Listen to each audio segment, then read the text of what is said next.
Well, this one is going to be potentially pretty spicy.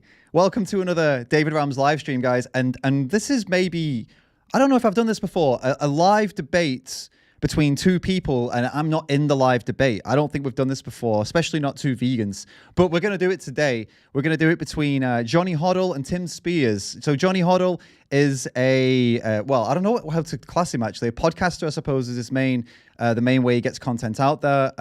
Not vegan content on other stuff, actually. We can get to that later when Johnny can explain it himself. But he is a vegan and is dipping his toe into the vegan, let's say, vegan activism space. And he tweeted recently. We're going to take a look at his tweets and what started this debate, this whole idea for this debate. So let's take a look. He made two tweets that we're going to take a look at. That was the second one. This is the first one here. These people are not vegan. Vegans do not use animal products for any purpose, especially for reasons of mindless wastefulness. The second they opened those cartons of milk, they demonstrated conclusively with their actions that they are not vegan, just insane cultists. Now, he's referring to Animal Rebellion and their recent protests where they were pouring milk, opening cartons of milk and pouring them in supermarkets, on the floor in supermarkets. They did it all over the country, the UK. And yeah, it was very controversial. Lots of people got upset. And Johnny takes that stance on it. He followed up with another tweet that there's only one thing you can do to demonstrate that you have a lower IQ than the Animal Rebellion cult members, and that is commenting anything to the effect of, I'm going to eat more meat now on their videos. Can we all just grow the fuck up, please? So second comment is kind of, it's going after meat eaters and going after non-vegans, which obviously is great, but with some pretty harsh shade for Animal Rebellion cult members, as he calls them. And that's what led to us arranging this here discussion, this here debate. So, I mean, let's bring them in, right? Let's give you what you're all waiting for. Let's get this shit kicked off. So, welcome, guys. You're both here. We've done it. Pleasure to be here. Are you amped for this? I feel like people are hoping this is going to be like UFC, vegan UFC, to be honest. Well, I'm not trained for fighting in the slightest. I'm planning on ripping my t-shirt off later, so you've got that to come. If one of you doesn't rip your t-shirt off, it's just going to be a massive disappointment for everyone. So complete failure on your part, David. If we don't rip our t-shirts off, so that's on you. Yeah, true. Got to get those likes. True. So Johnny, with those comments, with those tweets, mate, I mean, that's some pretty hardcore shit. Let's be honest. That's pretty intense stuff. And Tim, you actually did the milk pouring, right? Am I wrong, or did you do that yourself? I filmed it. I read the people, filmed it, went into Harrods, went into Wait, filmed it. So I got the phone.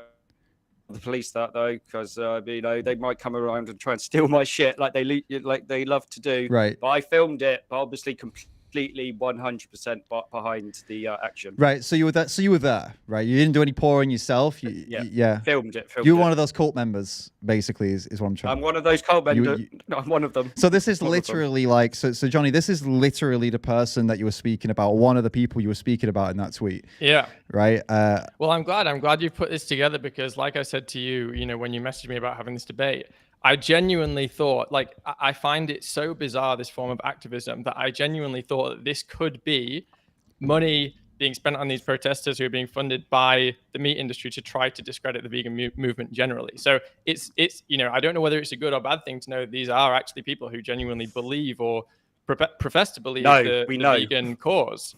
But yeah, I think that the form of activism is so destructive that I actually thought the meat industry might be involved in this somehow. So yeah, it's good to actually be able to talk to someone face to face and actually iron out like what's going on here and what we're trying to achieve. So I think you could start there, really. I mean, Tim, do you want to respond to that? And then you guys could just kick off from there. And if needs be, I'll step in and move it along if we need to, or give you another topic to discuss. But I think Johnny's kicked it off pretty well there. So you can go for it, Tim. So I suppose what I'd say is, for full clarification, if I can just get Johnny in as fewer words as possible to explain why you don't think it's a good action, and I can just take it from there. Okay, yeah. So, I mean, probably for a few different reasons. I mean, the first is the obvious one. The first is the obvious one that clearly to anyone who's not a vegan, and even people who are vegan, this kind of behavior is just generally, reprehensible. And I think that if you're trying to encourage people to become vegan, when they see that, that's what they're going to see of the vegan image. So I think that vegans have a duty, they have an obligation to try to present the vegans as actually being sane, rational people who function in society like ordinary people, and to try to communicate our ideas like properly through like proper discussion, rather than going and doing something like this, which, you know, there's no, you know, it's just throwing stuff on the ground and just causing property destruction. You know, there's many other ways that you can do forms of advocacy, and doing that just basically shines a bad light on veganism generally, and is going to stop people from taking it seriously. There's also the added effect of. Can I just respond to that point, and then we can do one at a time. One at a time. So, all right. So you're going up the behaviours our behaviours reprehensible. Now, what is morally reprehensible is profiting from an industry that destroys the planet and profiting from an industry that exploits others. So the dairy industry, obviously, they're both reprehensible. Yeah. No, mate. No, mate. I listen to you. Okay. So what we're doing is we're disrupting the negative piece. So there's this concept called the negative piece. So the dairy industry is a representation of what the negative piece is. So like an easy example would be segregation in America. That's the negative piece. People blindly going about their day-to-day life. While segregation happened, and how they disrupted that negative piece was when people of color went into white-only restaurants and just sat down at the counter. So what we're doing is we're going into stores like Harrods, owned by billionaires, like who are profiting from destroying this planet and profiting from exploiting others, and say, no, not on my watch, mate. You are not going to profit from this product, and we're just going to stop you from profiting from this product. We're going to pour it out in your shop. And it's like, no, mate. It's like, no way, Jose. So hopefully that clears that up. Okay, let me just pick on. Also, actually, can I just one? All right, yeah, go on then. Yeah, you said just there, you know, that it's owned by billionaires, and you know, I think that this speaks to like what we're trying to get at here, because what does that have to do with anything, whether it's owned by billionaires or not? The point is, you're going. It doesn't matter like if you were doing this in a shop that's owned by billionaires or a shop that's not owned by billionaires. You're bringing in a complete irrelevancy, which I think speaks to the fact that there's kind of a schizophrenia going on with this form of advocacy generally. Because like, what does that have to do with anything? Okay. So it'd be different if we went into food banks, wouldn't it? If we went into a food banks and poured like milk that was in there, it would be completely different. We poured out cartons of milk that are about £3-4. Only privileged people are buying those things. Also, it's ironic. How do you know only privileged people? Hold on, mate. No, calm down. I'm still talking. You're making ridiculous assertions that just have no basis. Take a note. And even if they are, what does that have to do with anything? Mate, it's Harrods shop. I know there's privilege. You just said you did it in Waitrose as well, and these other places. Like these places, it's not only the super rich going there. And even if it was, what does that have to do with veganism? Well, we're not asking for individual change, mate. We're system change. We're on about system change. We're on about like you can do it. There's many ways you can do it. Yeah, I've done it. I did it for a year and a half. I did the outreach for a year and a half. The majority of people don't want to listen. I tried that. I tried going with Leicester Square with Anonymous for the Voiceless. I set my own one up in Brixton, Camden, Bromley. I spoke to thousands, if not tens of thousands of people, like thousands of individual conversations. The majority of people just want to walk by. History shows us that civil resistance, civil disobedience is the most effective, fastest way of making change happen when those in power refuse to change. And so, yeah, that's basically what we're doing. And it's ironic that you think that we are like dairy funded, like sort of shills or something, where actually the narrative that you're spewing almost seems like a dairy, like sort of like narrative. It's like, oh, don't do that. You're going to make the non-vegans unhappy. It's like, this isn't a popularity contest, mate. Not popularity. That's not what I said at all. I didn't say you're going to make the non-vegans unhappy. I said you're going to make the non-vegans not want to become vegan. There is a very, very different. And we're going to change. We're going to change the law. We're going to make it illegal to profit from the exploitation of others and make it illegal. How are you going to do that? How are you going to do that when the vast majority of people the vast majority of people do not agree with you. So you've got to win over hearts and minds, and you're doing the opposite of that. No, we're not. The Animal Rebellion grows every single day. Animal Rebellion has grown since we've done this action. It grows amongst a group of people who are in a complete echo chamber and don't have grounding in reality. We've had millions and millions of hits, millions of views, millions of interactions. We're trying to tap into the radicals. Doesn't mean anything. We're trying to tap. No, it's not though, because what is yours based off on? What's your logic based on? Because my logic's based on history. you read the comments on your Twitter? I mean, just go and look at them. So that's a logical fallacy, mate. That's that you're appealing to bandwagon. That's a logical fallacy. Who gives a shit what the people on Twitter have to say? Well, because you just said that you're getting good press. So I'm saying, like, show me where the good press is. Oh, I'm saying animal rebellion grows. The movement grows. It's all it is. It's a numbers game. As soon as we have enough people out in civil resistance, pouring milk on the floor and saying, not on my watch, the sooner change happens. Changes are going to happen through education. That makes no sense. If it's vegans who you're converting over to doing that kind of stuff, you've made no change whatsoever. You're the one using the word vegan. I'm not using vegan, actually. I don't even use the vegan label. I don't think we need a label to describe basic manners. I don't use the vegan label. Okay, but I live in the real world where, like, veganism is a thing which... Okay, and veganism's lost all meaning. Okay, let's get into that another time because it's not relevant to the discussion. But you just said there the movement is growing. No, it's not. Yeah. If you're getting more vegans, I'm literally watching it grow, mate. I'm literally watching it grow. Animal rebellion is growing. So every time you do this and you throw milk on the ground, you have non-vegans who go, okay, I'm going to come and start doing that tomorrow. No, you're getting people who are already vegan to do this form of advocacy, which is ineffective. That means nothing. Baseless claim, completely baseless claim. What is that based on, that claim? Because you're not making a point by doing this. So how are non-vegans going to come into this and go, oh, he's pouring milk on the ground? That's a really intellectual point that he's made. What a great philosophical point. I'm going to become vegan now. No one is doing that. I mean, who would look at that and just go, oh, I'm going to become vegan? You're straw manning the entire purpose of the thing. We're not going out there trying to convert anyone, mate. We are trying to change the entire system and try to make it illegal to profit from exploiting animals. Also, like, hold on, one thing. I heard you say, like, waste. So you're normalizing the fact that milk is actually food. It's not food. It's a symbol of violence. It's a symbol. But we all know what wastage means. Waste. It means not using something for its intended purpose. It was exactly. So it was wasted the moment it was stolen from the calf, wasn't it? I agree. It was stolen. Yeah, I agree. It was stolen. Yeah, I'm not disagreeing with you. You know, we're not going to disagree about the tenets of veganism here. What we're going to disagree on, though, is whether that form of advocacy is actually doing anything. And the fact is, you know, you're saying this stuff about, like, oh, you're going in and you're pouring milk on the floor, etc. What's that actually changing? Do you know what these supermarkets are going to do? All they're going to do is they're going to register it as property damage. They're going to get it back on their insurance and they're going to restock the shelves. Another cow has had to be milked for every No. They're already at maximum capacity. They're at maximum capacity. They're not suddenly creating new cows. No, because they're already at maximum capacity, mate. They're gonna have to bulldoze more rainforests anyway. But according to that argument, if they're at maximum capacity, then there's no environmental argument for veganism, because if we're at maximum capacity, then it doesn't matter. We can't have more people eating meat and dairy in the world. Of course they can. You can always make more capacity. Like you said, you bring down more trees, don't they? Exactly. Yeah. And the quicker we So there's no such thing as maximum capacity when it comes to this. And what you're doing is you're increasing demand, because they write it off as a loss, and then they get money from their insurance, and then they say, we'll restock the shelves with more milk. You've done absolutely nothing. If anything, you are using more. That's why I'm saying this is not vegan. You guys aren't vegan doing this because you're using animal products. It doesn't matter whether you're drinking them or not. They're going to restock the shelves. I do not understand how you can't see that. Well, I suppose that maybe I don't think we're going to get this wrapped up in an hour, I suppose, because I genuinely don't understand how you don't understand this. Like, I thought I explained it pretty simply, to be perfectly honest, mate.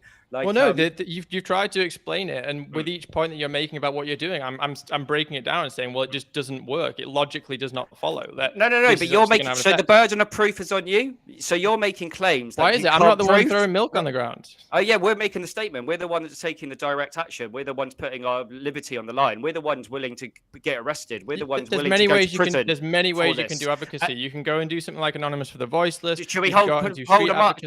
We should have just held some placards outside the store, should we? Should have just held some placards outside of Harrods. Perhaps, Did a little march. That would actually, I mean, that's not necessarily what I'm advocating, but that actually will be better than what you're doing, because at least you're not using animal products, which then have to be restocked. Prove that. At least that's a vegan form of advocacy. We're not claiming to be vegans, though, mate. Like, I don't use the word for basic manners. Like, good, because you're definitely not, because you're using milk. We're not using it. We're causing that. We're causing that. What do you mean? If I pick it off the shelf and I drink it, this is you pouring it on the floor. The exact same process. Because I've stolen it. We've stolen it. We've stolen it. We've stolen their products. We haven't given them any money. And they're going to restock that shelf. Yeah, that's up to them. How That's do you up not to see the insurance that? Okay, company. so now they've got to milk another cow, right, to get the product back on the shelf because the demand has not decreased. If anything, it's possibly increased because you've just prevented another load of people from going vegan because they're like, who are these crazy people? So all you're doing is you're doing damage to the vegan cause. You're increasing demand overall. Mate, it just makes no sense.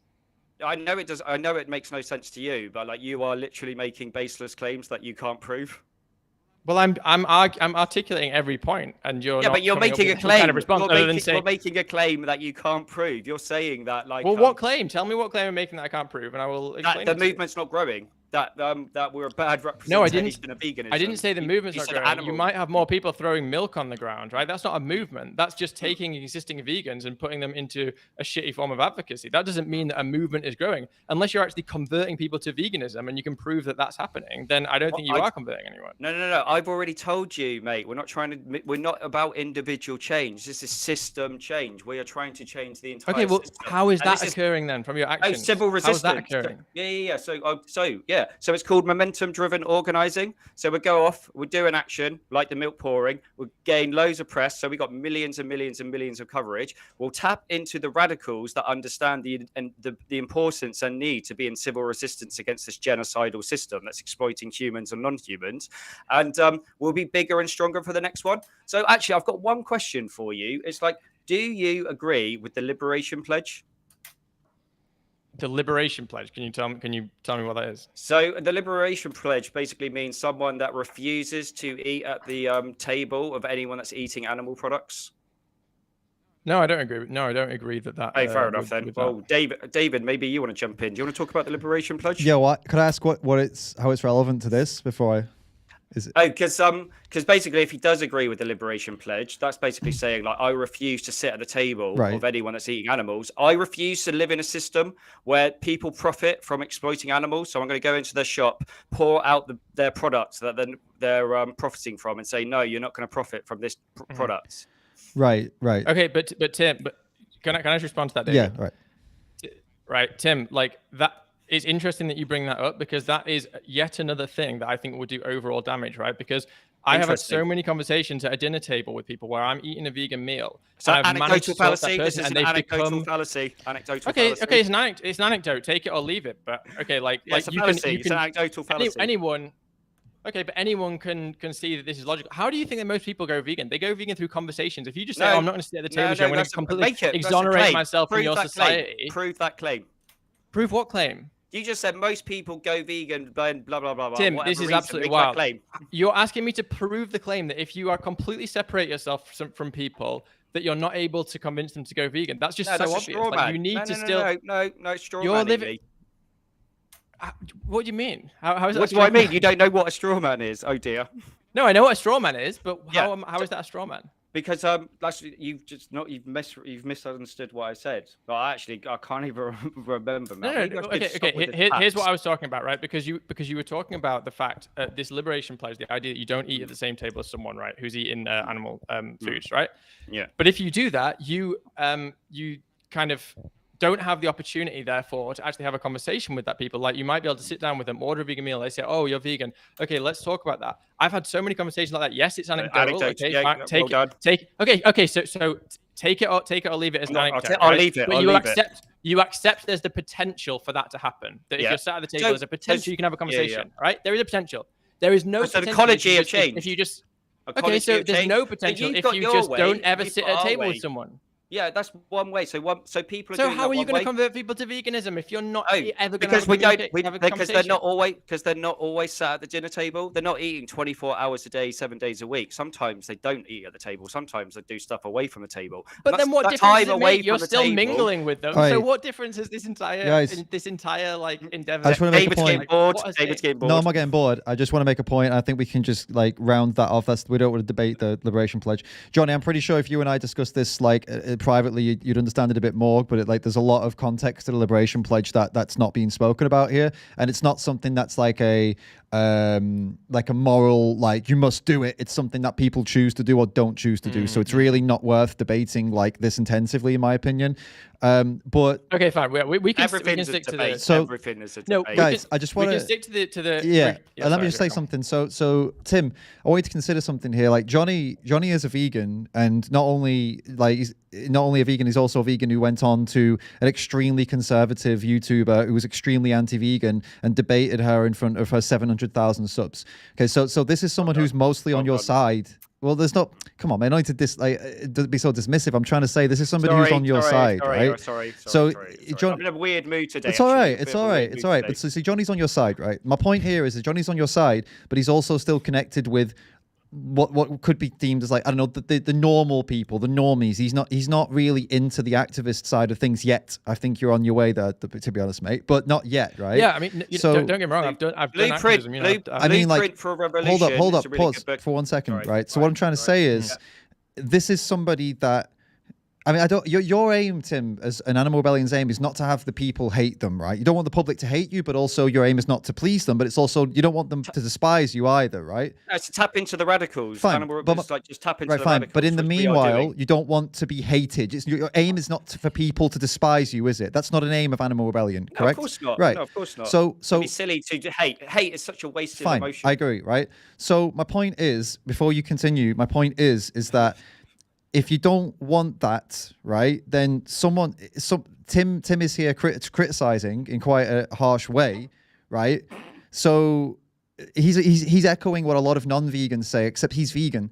So my point is, I'd like to see you try to explain it in a way that can be understood simply for somebody who's mostly on your side, to the point that's not going to cause more like aggro, right? Can we figure this out? Because if you guys can't even get to the bottom of this without causing more commotion, then what the fuck, dude? Like, what the fucking chance does a non-vegan have to learn about this if we can't even get to the bottom of this with a vegan who disagrees? Do you see my point? So I'd like to apologise. So I got a bit wound up. I didn't think I would actually. Well, no, I thought understand. you're right, but, Look, he's called you cult members, non-vegan cult members, and says you have low IQ. fair so enough. you know, ad hominem, that is. Yeah, likewise for my tweets, you know, like when you tweet, I'm normally, when I'm tweeting, I'm flaming like that. I tend to do it from that emotion. I generally tweet when I'm angry, and that's my thing. But Yeah. you know, Yeah. like I said, it's we better are to have a very conversation. similar. We are very, very similar, Johnny. Clearly, but we are very, very similar. not that I don't enjoy the aggro. I mean, I kind of did set this up as like UFC and stuff, but I would also like to see some productivity come from this, something good come from this too. So yeah, I think from here on out, I mean, still, you know, you can shoot some shots at each other if you want, but like, if you can like figure out. Like I said, there must be a way to figure this out amongst vegans. So what fucking chance does a non-vegan have of learning Animal Rebellion? You know what I mean? If we can't even do it with vegans. Yeah. I think I know the right question to ask to start getting to the bottom of this, right? Go for it. Because I think, like, my impression from what Tim's saying, and I'm not trying to straw man you here, Tim. Like, I'm trying to steel man your position right now. Okay. So, I think your position is, like, it doesn't matter what the average, normies and stuff kind of generally think. You're going and you're kind of attacking the system. You're going to the heart of it. You're saying, I wouldn't use the word whatever. attacking. You're disrupting. Let's say, right? Disrupting. Brilliant word. You're going in. You're pouring the products. It's getting the press, right? And it's doing something like mobilizing people. My point is, when I go forward with both, there's two potential things that could happen out of this, in my view. One is you are actually damaging economically the industry in some way. And I don't believe that you are, because realistically, all that's happening is that these supermarkets, etc., like I said, they're just going to write it off as a vandalism cost. They're going to get more product in, and people are going to buy just as much, right? If not, I would say arguably on a long enough time frame, more animal products, because you are going to prevent more people from going vegan. The other thing, just let me go. So you've got to prove that, man. You just made a point that you need to be able to prove if you're going to make claims. But you just said before, you're saying I've got to prove that. But you said before, when I said, "Are you actually converting people to veganism?" and you said, "Well, that's not what we're trying to do." So you're not even claiming to be converting non-vegans, right? No. So why do I need to just prove learn it when by it's not even your example? claim? They're going to learn by example, won't they? We lead by example, and they'll just learn by example by being with us. But that's not, what kind of example is that? Like, how is Oh, that an example? it's The morally example is to actually. The example is morally unacceptable to profit from the exploitation of someone else. That's it, man. Yes, I agree. Yes. But you can articulate that point without I've tried. causing. I've tried without it. going I've into a tried it for. supermarket. I've tried it for ages, mate. Honestly, the education approach only gets us so far. Like I tried it. Honestly, I genuinely thought the world was going to change through education alone. Like I went from eating animal products 3 times a day. I went from like going to McDonald's, KFC, all of that, all the time. Cow's milk in my cereal every single morning until I watched Cowspiracy.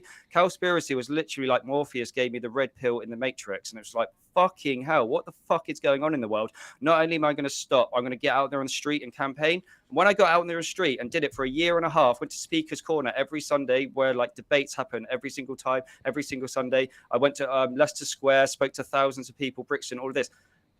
People don't give a shit. There's a lot of people out there that just don't give a shit. People don't care. Some people are just apathetic, selfish narcissists.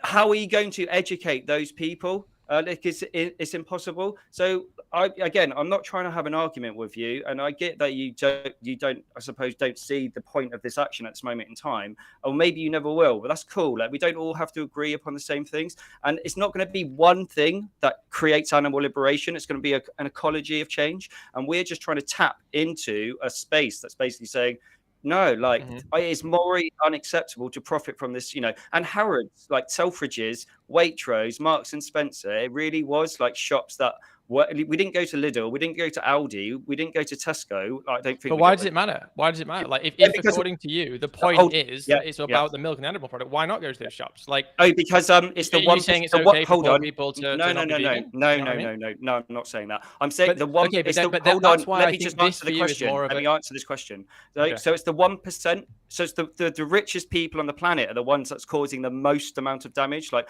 1% of the planet makes up. I don't know the figures off the top of my head, but it's like 20-30% or something of the carbon emissions, I think.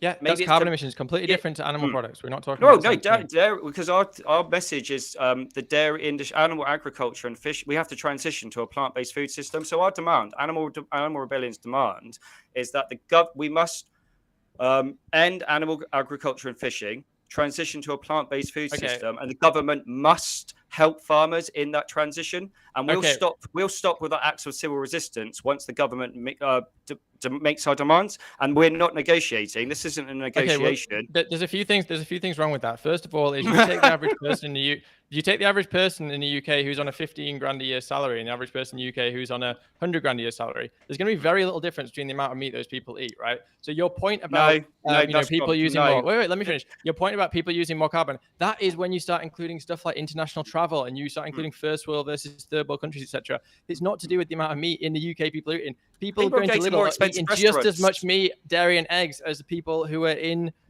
any other supermarket, right? This is not a class thing. So if you're going to do it, system change. This is the thing. You're rolling in, like well, there you go. You're rolling in these kind of like socialist, far left, whatever ideas of like bringing down, people that bringing down the billionaires or whatever. You're rolling this into something which has nothing to do with it, and that is, I think, at the core of this is that you're kind of like mushing together two ideas which don't deserve to be in the same place. There's vegan advocacy, in your opinion, and then there's the kind of anti-billionaire stuff. Well, you just said yourself you're only going to these places where supposedly really rich people are shopping. Only rich people shop at Harrods, mate. I'm not disagreeing. Okay, even if you accept it, it has nothing to do with vegan, with amount of things that vegans are eating versus non-vegans. We're all about system change, mate, not individual change. So you're the one that's going on about veganism. I'm not the one talking about veganism. Again, I don't think we're the ones that need the word for basic manners, mate. Like we don't need a label to describe basic manners.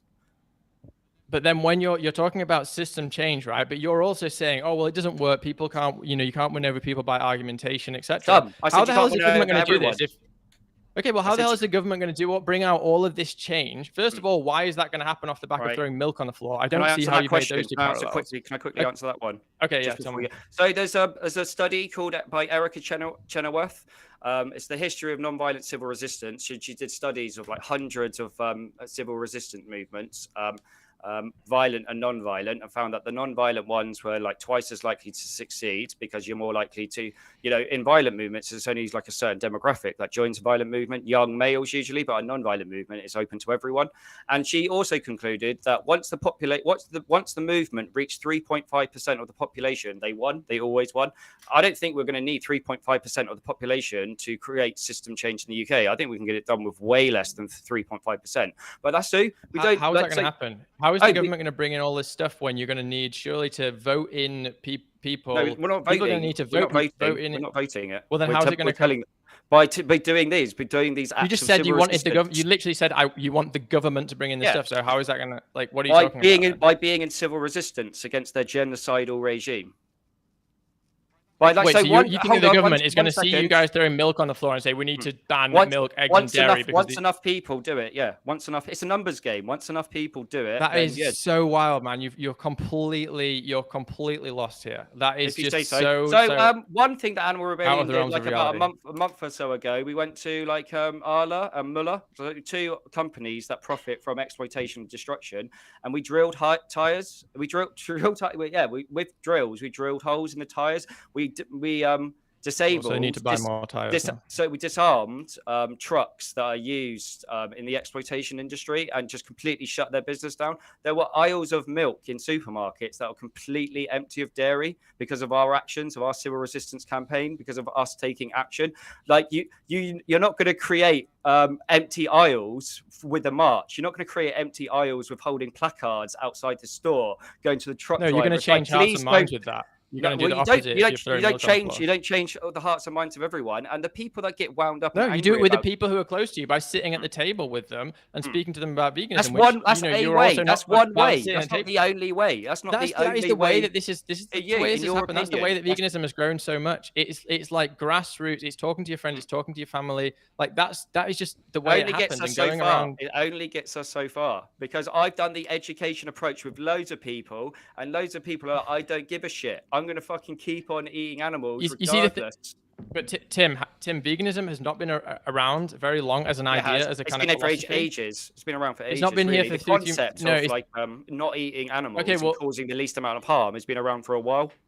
Yeah, you had some forms of vegetarianism, and you had some, tribes and small kind of religious groups that might have done it. But really, as a movement, as an understood philosophy, it's not that old. You're expecting for far, far quicker change than is actually going to happen. This is going to be something that it's not even on the upwards ramp yet. We're still in the very early stages. I agree that we have had times before this where people have become vegan in greater numbers. There was at the time when I was becoming vegan, like there was kind of a bit of an upsurge. Now it's stalled a bit. There will be, when I was kind of going from not being vegan to being vegan.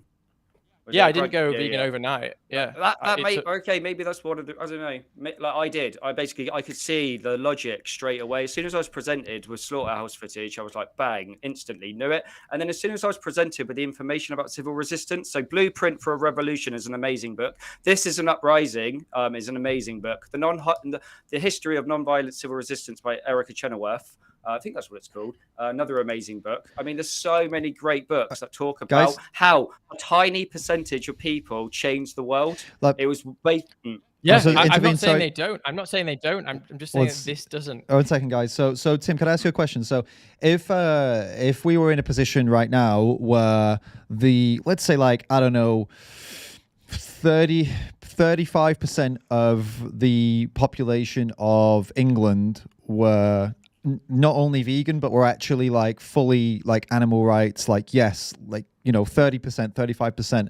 Would you then be supportive of animal rebellions, of these actions, if we had like 35-40% of people were actually animal rights? So a more of a bigger minority.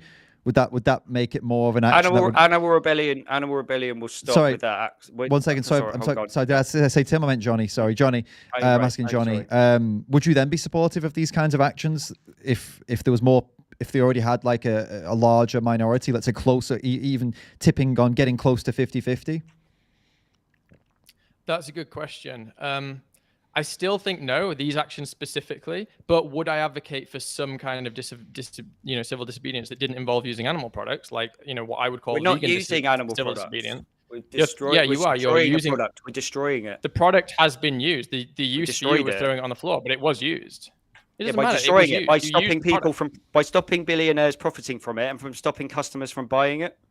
Okay, so that's your use. So you used a product for the purpose of stopping billionaires buying, etc. So you use that. It sounds like a great use. So it's non-vegan. That's the best way to use it. So That's the non-vegan best way activism. to use it. I That would is literally the best way to use it. There's no other better way of using it apart from that. Yeah, just apart not from using it at giving all. it to the Just cow. not using it at all. Leaving it on the shelf and letting people buy it. That's the better thing. Yeah. That's the better use. That's the better use because at least they don't have to replenish the shelves. So yeah, it's literally a better use to leave it and let other people. They'll replenish it when the people buy it. But anyway, so like I know. Yeah. But now those people are still going to buy it, and but they can't buy it that day though. If we go in there that day and pour every single, who cares? Get it. Oh mate, honestly, this is. I don't think this conversation is going to be going anywhere. I've got to go in 25 minutes. All right, so.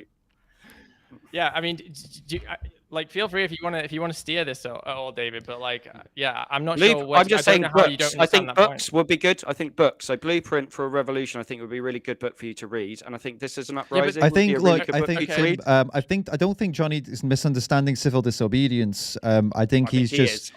I don't think so because I'm pretty sure I'm pretty sure it's not a difficult concept to understand. I think what he's disagreeing with this specific form of the analogy, the civil disobedience. Yes, exactly. The analogy that Tim used before is he said people. I think he said it was black people going into white-only restaurants and sitting and not buying anything. Well, they didn't buy anything. The difference, a proper analogy would be if they went in there and then they end up eating the food and then they had to get more of it, right? That would be different. No, the analogy was highlighting what a negative piece is and how they disrupted the negative piece. So the negative piece in my analogy or my comparison is that segregation happens. That's an evil, right? Right. So that's the evil. Yeah, I agree. And all right, hold on. Yeah. And they disrupted that negative piece by sitting in the counter. That's how they disrupted it. So that's right, so cool. And then our example is the dairy industry is evil, right? That's evil. That's the evil. And we're disrupting that negative piece by saying we're not going to allow you to profit from this product, and we're going to pour it out on the shop, and we're going to keep on doing this over and over and over and over and over again until the government helps farmers transition to a plant-based food system. So once again, you've mentioned there you're not going to be allowed to profit from this product. The point of vegan activism isn't we're not doing vegan activism. The point is you don't. Okay. Let me finish. The point is if you're using more of the product, even if they're not making a profit on the ones you've thrown, even if they go and write off an insurance claim and they get more of it in. I understand this. I get it. I understand this. But this is the thing. You're talking about profit, okay? If you want to talk about profit and you want to fight profit, go and do socialist activism. Don't call it vegan activism. We're not calling it vegan activism. We're not calling it vegan masquerading activism, socialist activism as vegan activism. And we're not calling it. No, you're fucking mate. Honestly, we are not calling it vegan activism. So just semantics, Tim. Okay, so you accept it's not. So you accept it's not. Johnny, they call it animal rebellion. They're saying it's like animal rights activism or even environmental activism, but they have this thing in Animal Rebellion where they refuse to call themselves vegan. They refuse to say the word vegan. They've got a big thing about vegan in Animal Rebellion. So if you're going to say what kind of activism they're doing, just say animal rights activism, and Tim won't get upset about the semantics. But that's the thing. But it's not that, because you're causing more cows to be milked by your actions. So it's neither of those things. Whatever you want to call it, all you've done is you've increased the number of cows that had to be milked. So there's nothing, whether you call it vegan or animal activism, it's not any of that. So they're magically producing cows because of us pouring out. What do you mean? That's called cows being born. That's how. That's meeting the demand. They breed them. They're meeting the current demand. There's not like a finite number of cows in the world, and they can't breed more. And they meet the current demand. So now you've increased the demand. So now they breed more and put them into that. We're not increasing demand. We're pouring out the floor. We're pouring out a product. We're stealing the product. We're not increasing the demand of the product. Of course you have, because you haven't decreased the number of people who want to buy it. So all you do is you've used the product for your purposes, which is pouring it on the floor. They write it off as insurance. This isn't going to go anywhere, man. Honestly, because you're not actually reconciling the where your actions actually lead. No, mate, I completely understand. We're doing this thing and we're beating it. We're destroying the system and we're doing this and that, and then you've just assumed that it's having this effect, but it's actually not at all. I'm not assuming. I know the movement is growing. Literally, we're going to be back in spring with absolutely way more numbers. Than it doesn't. We did. Okay, well, I really hope it doesn't, because you're using more animal products. So your movement growing is damaging to animals. because you're having to cause more cows having to be milked because you're throwing all this stuff on the floor. So you approve that. If anything, give us your stats, mate. Give us your stats for that. Please share your stats. Okay, I'll give you my stats. You throw away, I don't know, okay, like find the number of how many cows have to be milked. No, I want the stats. I want your peer-reviewed science. When you throw it on the ground, you just work that out and you say, okay, like I've thrown 10 cartons of milk or 20 cartons of milk. Can I just intervene 1 second, guys? Dude, this is just obvious. Yeah, the milk is coming from somewhere. You're pouring it on the ground. They're having to milk more cows. It's not vegan. It's not vegan. It's not even animal activism. It's just it's all you're doing is you're destroying property. It's far left socialist activism that you're masquerading as vegan activism. So 1 second. So one thing I want to just get sorted here, Tim. You keep asking throughout from the beginning for evidence for backing up of his claims, but then of course you've said a lot of things, and Johnny's not asked you to back them up with data either, because at the end of the day you're sharing opinions. So I don't feel that that's useful for either of you to ask each other to bring up papers for opinions. He's saying our movement, right, but you're saying this isn't doing anything. Sure. No, but I'm not. Hold on, sorry, guys, 1 second. Tim, you're saying it is though, and you have no peer review data to show that your movement is working. So there's no point asking each other for data. No. I'm saying it's getting bigger. I'm saying also there's peer reviewed data that shows that once a movement reaches a certain percentage of the population, it wins. I agree with that. Yeah, I understand. I'm not disagreeing with that. I understand. We agree on that, and the 3.5% number is the movement is growing. Does seem to be the tip. Yes, but you're saying the movement is growing, but if the movement is overall destructive because it's using more animal products, then that's not a good sign. Just saying the movement is growing means nothing when you're using more animal products. And if you would just stay at home and do nothing. I'm saying animal rebellion is growing, and once animal rebellion reaches, I know you are. I know that's what you're saying. Numbers of the population, we will get the government to do what we tell them to do. I don't want to see a movement grow that is increasing the number of animal products being used. It's not. It's not increasing the demand. I've got a question for Johnny. So what are you throwing on the floor? I've got a question for Johnny. I don't understand how you can say it's not. Guys, we're going around. Not increasing the number. We're going around here. So that point Tim doesn't care about, basically. That Johnny, just to be clear here, that the point of that it's being replaced on the shelves, Tim doesn't care, because in his eyes it doesn't matter because it would be bought anyway. So at least Tim's point is, if someone would buy it and drink it, or they throw it on the floor, well, it's better if they throw it on the floor. That's wrong. That's wrong. If someone throwing it on the floor doesn't mean that someone else goes, oh, okay, like I'm not going to drink it. No, it doesn't. They just buy it another day. No, Tim, he's not saying that. He's not saying it doesn't that. Decrease the demand. So you're saying. So Tim is saying. Well, what's he saying then? I understand. Tim is saying regardless of what they do with the milk, it's going to get used or whatever.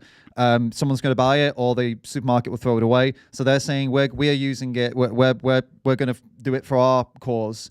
But you're arguing the animals' cause, all of our causes. It's the planet Earth's cause. Tim, it's clear, man. And Johnny, you're saying but that increases demand, and Tim's saying it doesn't matter because what matters is the system change that we'll achieve if we do this. Can we get to what that is? What is the system change? Because this is the thing. Because the only thing that you've pointed out as being the system change is the movement is growing, but you even accept that that it doesn't matter to you that you're using more animal products. So what is the system change? Like, can we get to the root of that? Because I just do not see where it is. So the system change is getting the government to do their job and meet our demands and end. But you just said before you don't want the government to do this. When I said that you wanted the government to do stuff, you were like, I don't want the government to do it. No, I didn't. I'm pretty sure I didn't say that. Or if I did. Well, you said you didn't want to vote. You didn't want to vote. That was lost in communication. All right, that was lost in communication. Okay, fine. Right, calm down. Just calm down and let me answer. I'm completely calm. You keep on interrupting me, guys. So you said, Tim, you said you didn't want to vote, right? You said we don't want to vote somebody in or whoever's going to do this. We just want them to do it. So you want a dictator, right? No. You want the government to do it, but you don't want a vote, so you want a dictator. Well, give me the third option. What is the third option? If you don't want people, you don't want to vote. Yeah, but you want the government to do something. Isn't that a dictatorship? Citizens' assemblies. Have you heard of citizens' assemblies? No, but go on.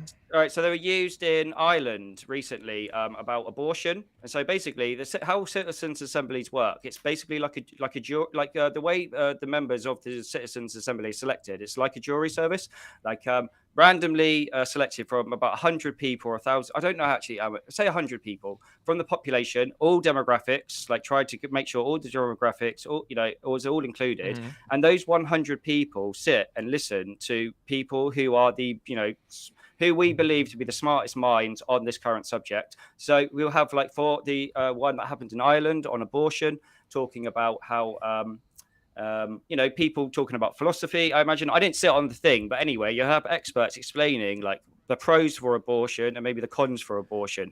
And at the end of it, those 100 people that were selected go away and vote by themselves. And that what they vote on was now a legally binding contract that is implemented by the government. So that once that citizens' assembly happened in Ireland, they decided that abortion should be allowed, continued, because once people understand the rationality and logic, they usually come to the right conclusion. So our demand to the government is that they must transition to a plant-based food system. If they need to use citizens' assemblies to get us there, basically, yeah, again, 100 random people selected, experts on anthropogenic climate change, experts on like ethics and like exploiting others, experts in all these sort of things were explained to these 100 people. But 100 people are going to vote.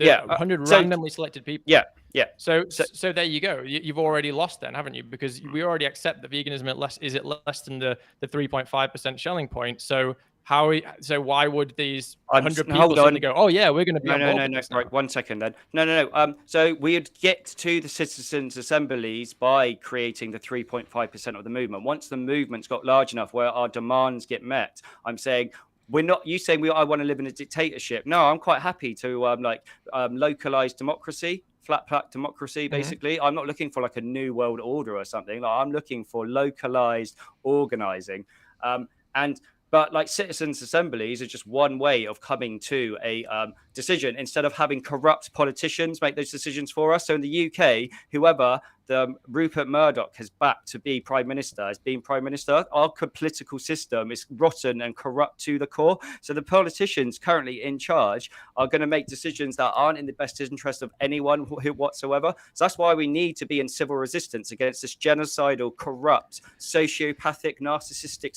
system that focuses just on individuality. Can we pause for 1 second? Okay, I'll ask Johnny a question. Yeah. So Johnny, like historically, is there any civil disobedience, like civil disruption that you know of, like, you know, throughout the various movements that you agree with? Like, for example, I'm okay. I'm okay with civil disobedience. Okay. Like I am. You know, I think that you know, as long as it's not using more animal products, right? Then I would consider it to be just civil disobedience of some sort. Like, you know, I like, you know, even people who are doing stuff. I guess I have some sympathy for people who are kind of like, you know, going into slaughterhouses and kind of like releasing animals and stuff. I still think overall, I still question it, but at least there's a debate to be had there because it's certainly not using, you know, how about blowing up? How about blowing up a slaughterhouse? Would you be pro or against blowing up a slaughterhouse? If no one got harmed, no sentient beings got harmed in the process, would you be pro or against blowing up a slaughterhouse? Oh, yeah, if the animals didn't get harmed and stuff. Yeah, I think... No, I think that I would be overall against it because I think that what would inevitably happen is that you haven't reduced the demand at all. Finish, mate. All right, sorry. Well, you haven't. How have you reduced the demand by doing that? Well, we stopped the murder house where animals get killed, and if we blow up every single slaughterhouse, that would stop billions of animals being killed, wouldn't it? If we blew up every single slaughterhouse. No, you'd have to stop new slaughterhouses being built perpetually. Yeah, we can do that then. This is why blow them all everything up. that I do is keep on blowing them up. Tim, everything that I do on my side of the advocacy is like trying to actually encourage people like to go vegan on the demand side. I get it. Right? That's what I'm trying to do. But I think that you seem to have given up on that. But you seem to have given up on that endeavor, and now you're at the point where it's like it's not going to work. So now we need to resort to violence and force. It's not violent. You can't be violent against inanimate objects, mate. You can't be violent against inanimate objects, non-sentient objects. Okay, but it's still causing. Okay, that's fair enough. Maybe violence is the wrong word, but like certainly property damage and stuff. But even then, at some point, saying, okay, well, even though we haven't won the hearts and minds, we're going to need some kind of like, governmental entity or whatever you call them, like a local council thing to like force people to stop. I don't think that any of this is the answer. The answer is like proper like vegan education, and ideally one-to-one, talking to your friends, talking to your family, that kind of stuff. That's where all of my efforts go. And the other thing, just the last thing I'm going to say on this, because I know you're going to get off soon, Tim. Like, you know, at the end of the day, every form of advocacy that we do, it's a zero-sum game. There are other forms of advocacy you can be doing. So this entire conversation, right? Like we're talking about this one specific thing, but it's not like I'm saying, okay, just go home and do nothing. I actually think in the case of the kind of stuff that you're doing, that would actually be more beneficial because at least you're not using more animal products in the process and causing kind of a disreputable image for the vegan community. However, you could be out there doing, you know, Anonymous for the Voiceless or any of these other forms of advocacy, talking to your friends, talking to your family, you know, doing your own online stuff, whatever it is. personally, I'm all for doing that. I think that's where our efforts should be. So, when it comes to all this stuff, property damage, blowing up slaughterhouses and stuff, I just think that's where none of the focus should be there for me. The focus should all be on the individuals and trying to win over hearts and minds, because none of this is sustainable if we can't win over the individual with the ideas and philosophy of veganism. Fair enough. All right. Okay. Yeah. So I think we should just wrap this up for me anyway. I'm gonna try and be as kind as possible with my words, I suppose. And I completely do understand where you're coming from, man. Like, I genuinely used to think like the world was going to change for education. And I think maybe once you've been doing it for a while and realize how apathetic and selfish and narcissistic people are, you might have a different perspective. You might not. You might continue to still think this is the only way of doing it. But like I said earlier, it's an ecology of change or a variety of tactics which is going to bring about change. And I'd say, yeah, there's another book I'd highly recommend as well. Like, I'm not trying to be condescending as well. I know I'll probably come across as like an arrogant, condescending wanker at times, but like, honestly, like, I'm coming from a place of love and care, and I really genuinely just want to see the world a better place. Like, our planet is boiling out of control. There's parts of it that's uninhabitable at this moment in time, and those parts are only becoming bigger. Like, we've got to create change. We've got to create change instantly. Education has only got us so far. Education's been happening for like 40, 50, 60 years, definitely from the 60s, where Donald Watson coined the term veganism. And the amount of animals exploited and killed every single year only increases. It's only going up. So if we've been doing the education approach for 60 years, and then the amount of animals that are being killed every single year only going up, maybe, like, what's the definition of insanity? Doing the same thing over and over again, expecting a different result.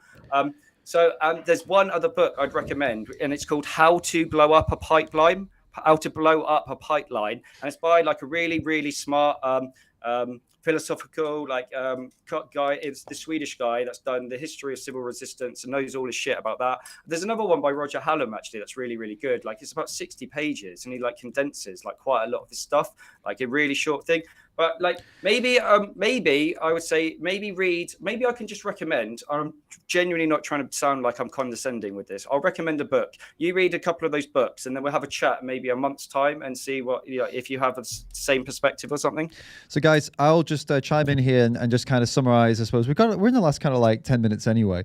But look, what I'm getting from this, from like top down, looking at this top down, is that Tim, you, from our discussion as well, are fully sold and fully in on the direct action, civil disobedience. All in. Fully all into it, right? You've read all the literature, you're fully in, and from our discussion, I'm going to go on the flip side. I'm fully behind direct action and this kind of protest as well. The milk stuff, I also wasn't too keen on, to be honest with you. I think you guys have done better stuff, and that's something we've completely avoided here, and I don't know why we didn't discuss it, but I'm sure the stuff that you guys have done that Johnny would be fully agreeing with. It's just this one specific one that he's not agreed with, and to be honest with you, I was a little bit 50-50 on it too. But this is not like you don't like one thing, so the animal rebellion shit. Obviously, in Johnny's case, he did call you a couple of things, but that's for that specific protest. It wasn't like the whole org is terrible or something, right?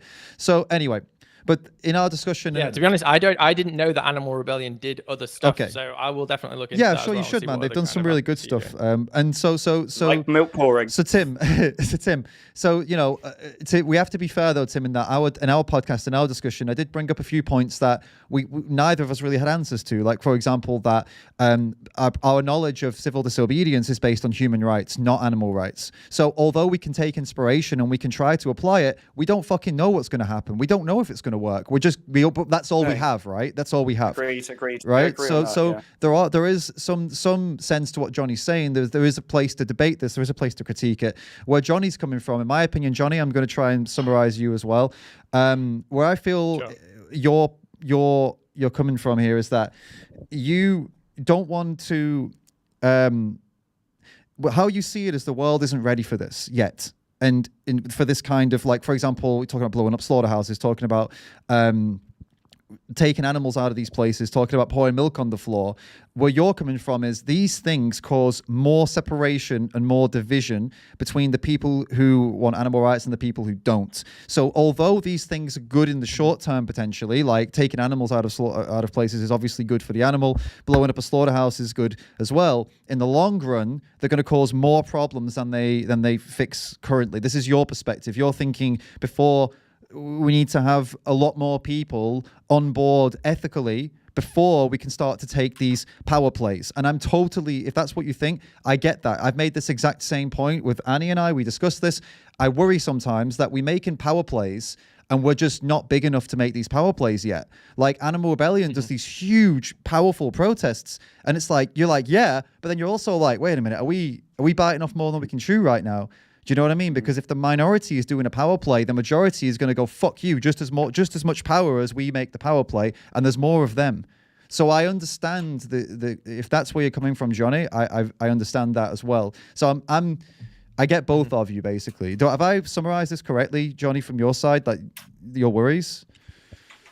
Yeah, I think so. Like at the end of the day, I just think, I don't want to kind of necessarily go into one long closing statement as well, but just to piggyback off your point, like I think that essentially the way that I see vegan, we have had times when it's been growing more than it is right now. I kind of accept that there's been a stalling and stuff, and I feel like Tim has given up on the idea that we can win this through advocacy. Or maybe it's not that he has given up on that, but maybe it's that Tim thinks that we don't have the time, right? That the climate and stuff is in such an emergency. We don't have time to kind of continue along this thing because the trajectory isn't good enough. Like I personally disagree with that point.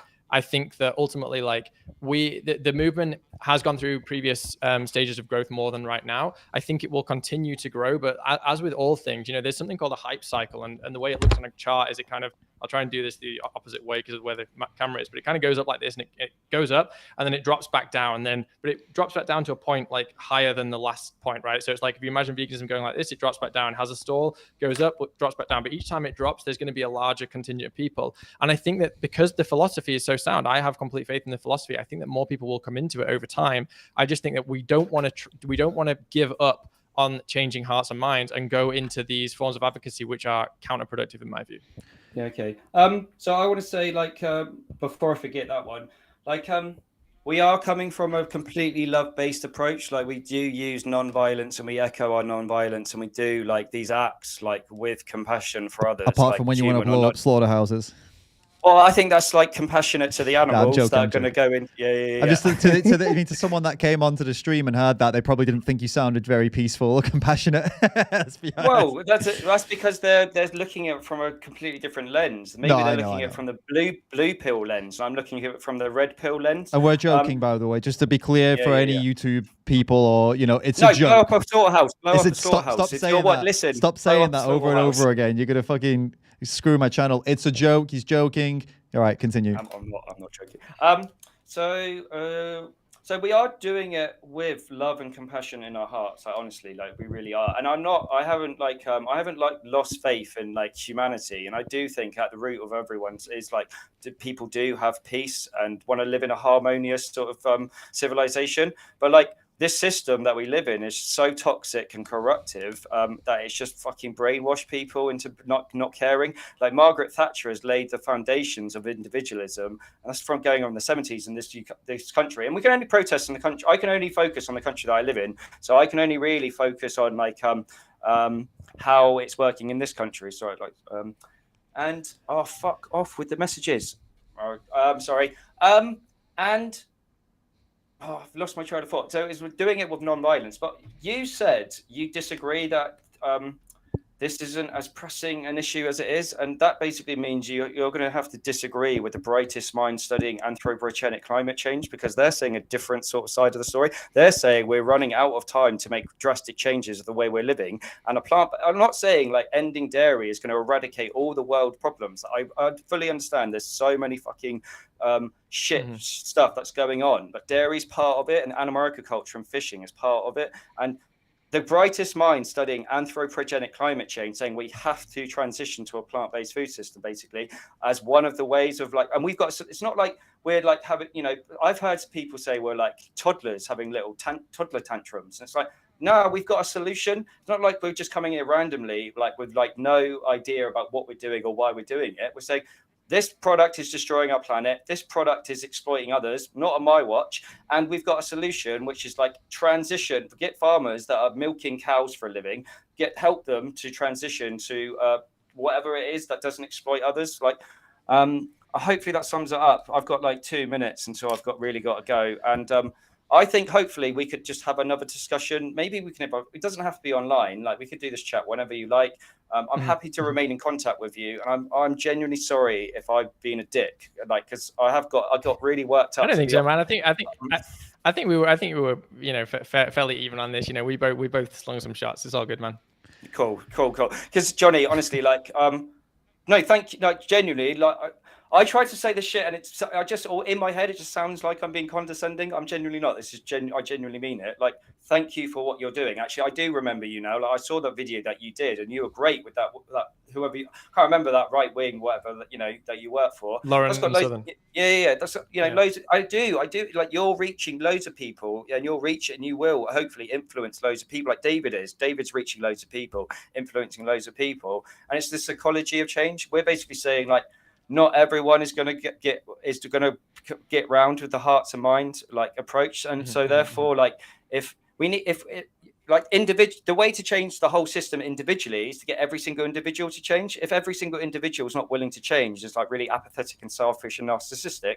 It's like, maybe we need the system change approach as well. So maybe I think that there's room for both of them. I'm not saying it's one or the other. I'm saying like let's do both. And with Animal Rebellion, we try to do both. We try to still do educational outreach and like talk about why we do what we're doing. Sometimes it doesn't get put across in the mainstream media because it's run by billionaire oligarchs who, like, the 60% of the press in the UK is run by 4 billionaires. It's like a completely corrupt media system. So it's no wonder that they completely always like say we're fucking like far left extremists and paint us as vegan eco zealots or whatever, because that's like the narrative they spew. They profit from the system. I've rambled for a lot, so I'm going to let you get to say something, and then I probably have to go.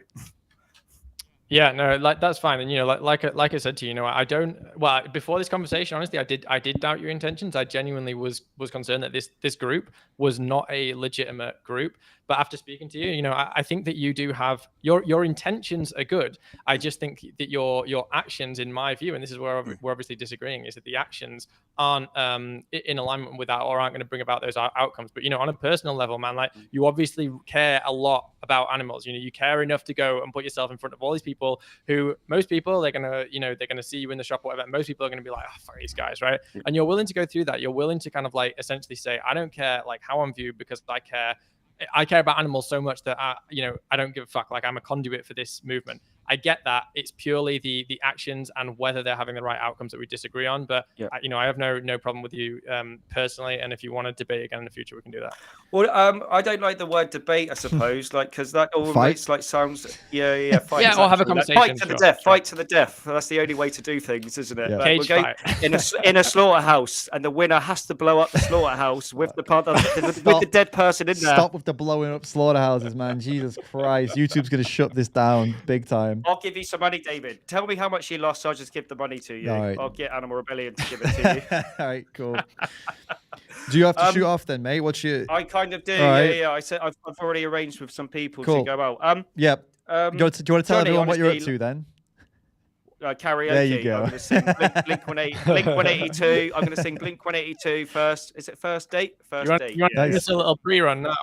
No, I can't. No, I can't. I have to have the music behind me. Hey, mate, take your phone. Hey, that's my go-to as well. Blink 182. Take your phone. There you go. Take your phone, and then join the Google Meet again, and then we can stream it. We can actually we'll do that. You can perform. Maybe. Actually, no, we can't copyright. It'll be 2 hours. It's going to be at least 2 or 3 hours. Copyright. It goes on to 1 a.m. This thing. Okay. It goes on to 1 a.m. Maybe I'll record it and then I'll send it to you. Sounds good. Maybe you can do a little. Yeah. Right? On the next discussion we have, we can play that as the intro. Johnny, honestly, it has like hope. I feel like there has been productivity in it. Like I'll try and get that like those books that I do recommend because I think like I changed like education and everything like that and. Again, that really does sound patronizing. I'm not trying to be No, Don't worry. The danger with this though is that I think that you can get really into the philosophy of something and you can miss the reality in front of you of what people are actually thinking and seeing and how they're responding. I think that there is such a thing as reading too much about the philosophy and you get lost in that and you don't realize that the world around you is actually different. It's not. You've got so we've got to adapt. So we adapt. Like everything that I'm reading, I'm not saying like we're going to use that like it's a complete guide, a complete like how to. This is like the starting blocks of like setting an idea in someone's mind, and then you have to adapt it to the country that you live in, I suppose. So yeah, like again, like I'm willing to put my hands up in down the line and say, yeah, we fucked up. You were right, but like at this moment in time, like none of us can say one way or the other. Like if what we're doing is a negative or a positive, or if it's like completely neutral, I suppose. Like only through time. That's yeah. Would you agree with that? All I would say is that I hope that you are actually putting a measuring stick to that and identifying how many people who are currently eating, drinking milk, eating animal products, etc., are moving over, and not just people who are within the vegan community who are kind of coming around to that form of, let's call it activism. Like, I don't think that should be the measuring stick, right? Like, I think the measuring stick should be how many non-vegan people. I know you don't like using those terms, but how many non-vegan people are coming around to it. I just hope that you're looking at those numbers and trying to ascertain, not just seeing how many more people are going and joining in the protests, but how many non-vegan people are actually changing their behavior as a result. I think that's an important thing for you to look at. Yeah. No, I have. But yeah, like I suppose we're just having almost like two different conversations at times. Like, because I'm focusing on system change and you're focusing on individual change, and it's like these we're just clashing. Yes, that's true. That's true. That's true. You can shoot off, mate, and I'll get into this with Johnny now, actually, about more about that stuff. So get it. Appreciate it anyway, Tim. Like, no, we'll so again, definitely, yeah. Let's have another chat. Like, are you based in London at all? Like, are you in the UK or? No, I'm in Mexico. Oh, fair enough. That's a bit of a way from me. I don't think I could get there. It would take me a while in my canoe to get there, I think. But yeah, if you're ever in London, do hook me up, because I don't think I'll ever be in Mexico. It's unlikely. I don't think I'll ever be on a plane again. All right. Well, yeah. If that happens, then for sure we'll go get some vegan food. But we'll definitely. I think it'd be cool to have a chat, maybe in a couple months time. And check in and just have another round. Tim, piss off. Yeah. All right, get out of here, mate. All right, Jesus anyway, Christ, this is the longest goodbye I've ever seen. Bye. See you later, mate. Thanks for having me, mate. See you in a bit, mate. Later. Blow up a slaughterhouse. Mate, unreal. To be honest, I did kind of bait him back in again a couple of times there, so it was partly my fault. All right, let me just sort this screen out, because when he jumped out, it like restart. Oh my God, you're massive now. Hold up. There we go. Oh, am I? Yeah, I made you huge by accident. Cool. Actually, how am I going to do that? I'll just fuck it. This is all right. I'll figure this out later. Right. Here we go. And we're back in. Oh no. Oh God. Everyone can see me moving the screens around. It's quite funny. I need to figure out a way of doing this so they can't see it. But, right. Cool. How'd you find that? Yeah, fine. It's kind of as I expected, really. Sure. Like we have very different opinions and ideas, but I also think that we're coming from at it from a different place spiritually. Like not to try and sound too like woo woo and shit, but like I do think that we have a different ultimate like outlook on the world, and I think that's kind of where we're clashing and stuff. Right. But like you said, he's. Yeah, I don't want to like necessarily kind of go too much into it here when he doesn't have the opportunity to kind of respond. But yeah, like I said at the end with that comment, like I just think that the important thing is that we're actually assessing what is the outcome of our actions. Like what does it like directly or indirectly lead to? And like I said, I think that it spoke for itself in the debate that I just couldn't get to a point at which those actions. There was a lot of stuff about, well, it's going to bring about systemic changes, but there was no point where I saw that bridge. It's like, you've got to have the bridge. If you're going to claim that it's doing that, you got to point out how that is achieving that, and obviously he went into all the stuff about the kind of the way that he wants to redesign, democracy and everything with his localized democracy. But it's like, what again, like how is this going to bring about that system? Yeah. And this is, I guess, a bit similar, just moving away from our debate a bit in terms of like the one that Ronnie Lee had, the recent one when he had with George. Yeah. What was the carnism debunk? Yeah, George. Right. Like in that debate, there was a lot, like there was this kind of hurdle which was assumed that it was just going to be overcome, which was, well, we need to completely redesign the nature of the relationship between people and government, and we're gonna like everyone's going to change the way they vote, and like it's kind of like, I just think you've got to start where you are now with the systems that you're in now. Right. And we always have that option to have individual change. Mm-hmm. Like we always have the option to go to someone and make individual change.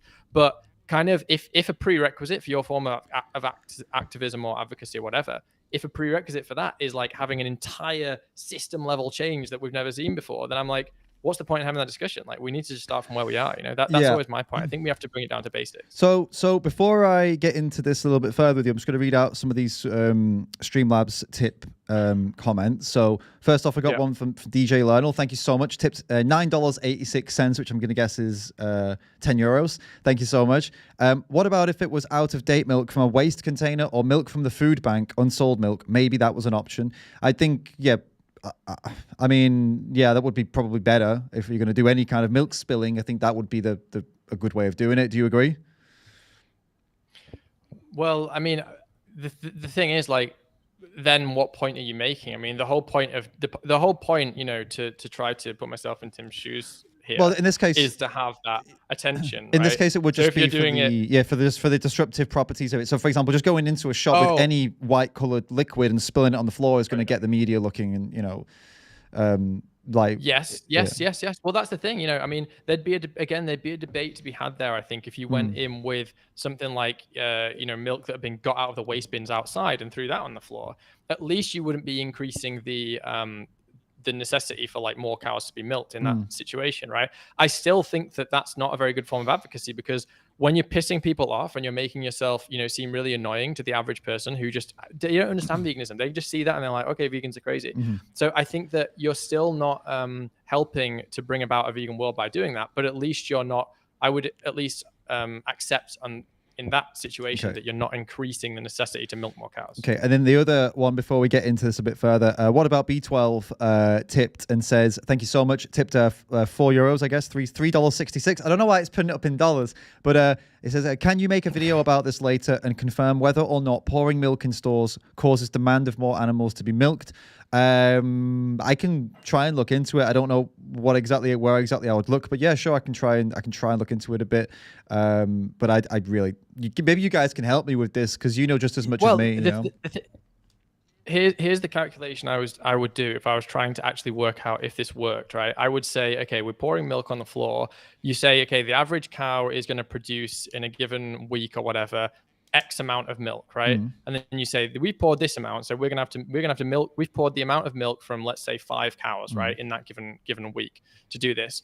And then you would take the amount that an average individual is going to drink milk in, let's say, the exact same amount of time. So let's call it a week. And you would say how much cow, maybe that uses, like half a carton of milk or whatever in a week, like, let's just say. So then you would say, okay, how many non-vegans would I have to convert into being vegan to now have a net reduction in the amount of milk that has been used, either by drinking or by throwing it on the floor? That is a calculation you could actually do, but I don't seem to... but as we've discussed, I think that Tim will, I don't think that I'm kind of like doing a disservice to Tim's argument by saying this. He's not interested in doing the calculation because he just wants the systemic change. Yeah. Although that's relatively undefined, I think, in this conversation. Or totally undefined in my view. Yeah. So basically, to get into this, what I said I would get into with you was how the Animal Rebellion, the movement itself, the organization, they're not interested in making people vegan. Like, this is not what they're trying to do at all. So they consider themselves like it's like political activism. They're a system. They want the entire system to be upheaved and completely changed. So they're not interested in like making somebody stop buying animal products. They're interested in getting government to make big changes at the top through the things that he said, for example, through the or whatever I can't remember what he called it, like the community-based like decision-making, not by voting or whatever. So this is what they focus on. So this is why you clashed a few times there, because you were talking about converting people to go vegan or to get better ethics and stop eating animals. You can call it veganism, you can call it just being fucking ethical, whatever, right? But on his side, it's like that's just not what they're doing. So when you were saying this is going to stop people from changing and going vegan, he was like, we don't care about that, because ultimately they will have to. This is where they're coming from. They're coming from a point where like it will be so inconvenient for people to get animal products. It'll be so hard, potentially even illegal, that people just won't be able to get them. That's animal rebellion goal. That's their goal. They don't want to change people's hearts and minds. Yeah, but this is why I made the dictatorship point, Right. right? Like I wasn't being facetious when I said that, because essentially if you're saying, okay, like I'm not winning people over, my intention, I've completely given up even trying to win people over because I've done all this forms of advocacy, it won't work. So now we need the government to step in. And then when I said, okay, well, how are you going to do that? Because you're going to expect people to vote and then you're going to need more than 50% of people. And then he had to say, okay, well, no, I accept now that democracy is not going to work. So again, we kind of keep having to jump from point to point because it's so out there, it's so kind of like not connected with our current reality that we have to take like all of these leaps of completely redesigning democracy and stuff. And then by the time we've got there, I'm like, well, what was the point in doing this form of advocacy anyway? If actually what you want is to have more localized democracy so that you can bring about this change, etc., like shouldn't you be out advocating for that? Like I just don't see where this connects to anything. It's kind of isolated in this little island that just doesn't connect to any of the ideas from either a veganism point of view. In terms of, I don't know. So I'm empathetic to like both of you where both of you were coming from, and I totally agree with you. One point you made, I'm not saying this is Tim, by the way. I'm not saying this is Tim, but there definitely is a lot of people. This bubble that gets created, this not just the vegan bubble, it's a vegan activism bubble, and it tends to happen especially with like people who would consider themselves to be radical. Now, like, what happens is you become completely disconnected from the real world, and your ideas that you think sound amazing and that are amazing to all the radical people around you are actually pretty fucking insane. And I say this is, I've spoken about this in streams before. I've literally been there, and some of the things, I'm not even going to tell you some of the things that I was saying because now I cringe at myself. I can't believe I was saying these things, and it took a while for me to come back to a more. It's not even about being radical or not. It's about being delusional. Like I was deluding myself into thinking some of the things that I was doing were working, and some of my principles were making a difference. And then when I was really honest with myself, I realized they're not. I'm just making my life incredibly difficult and making people dislike me for nothing, because I realized these principled takes that I had, committed to they did nothing. They did nothing. All they did was made my life more difficult and made people hate me. And then it's not like I don't care about being loved, but we're talking about my closest family and friends, like people I've grown up with, were starting to dislike me a lot, like starting to actually, hate me because of some of these silly principles I'd started to hold, because of being in such radical spaces where I thought this was really, I thought I was great. I thought this is great. This is the right. So I understand what you said about maybe that can happen. I don't think animal rebellion is that. I don't like this milk spilling one, but like, for example, they did a good thing where they parked, I believe it was it was a vehicle, or at least I think it was some concrete. I can't remember exactly what they did, but they basically shut down a McDonald's burger processing plant. Like they blocked so that the no burgers could get out, and the McDonald's all over the country, or at least parts of the country, couldn't serve people. Like it caused this massive disruption. Now, like, I love that because that's going for the biggest, most disgusting company out there. Like we can all agree McDonald's is an absolute shit tip of a company, causing so much animal abuse, so much killing. And yeah, they only shut them down for like, a day or two, but it made people ask, why are they shutting them down, right? So for me, even though their intention was not to convince people, I think it probably did anyway, because people started to ask, well, why? Well, because it's killing animals and it's fucking up the planet. McDonald's, we can all get behind that. I mean, even non-vegans can say, okay, fuck McDonald's, right? So I feel like that, to me, ticked all the boxes. Dumping milk in Harrods, for example, I kind of agree with what you said earlier. Why not do it in Asda or Tesco? Like, you know what I mean? It's milk is milk. I feel like... Yeah, and the reason that I brought that up, David, is because, like, I think one suspicion that was confirmed to me is that I think that there's a kind of mushing together here of socialist kind of ideas and ideas against billionaires and against the whatever it is, the capitalist class, etc., and veganism. And I feel like this form of advocacy, because it's mushing both of those together, it doesn't kind of like recognize. But I do think that it's coming from that place. I actually think that right. Okay. I would.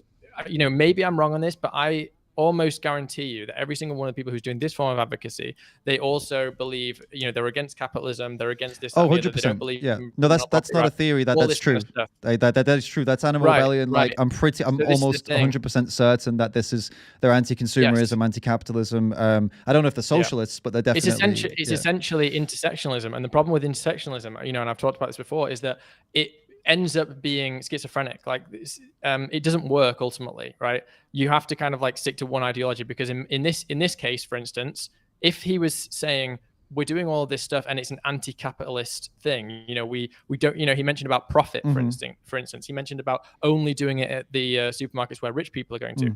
That is a class protest. That's nothing to do with veganism. Right, the fact that it was mentioned, I know that he didn't dwell on it for too long, but I feel like mentioning it indicates to me that it's actually coming from that angle, but then it kind of fights against itself. It's like, well, yeah, that is, if you are anti-capitalist, as you know, I'm not, but like, if you are anti-capitalist and everything, that is what you do. Yeah. But if I'm looking at it through a purely vegan lens, which is how I'm looking at all vegan advocacy, then it doesn't work. What do you think about? I still feel like I don't. Sorry, go on, mate. Sorry, I just want to mention this because I'd finished the point. I just want to also mention that maybe we should.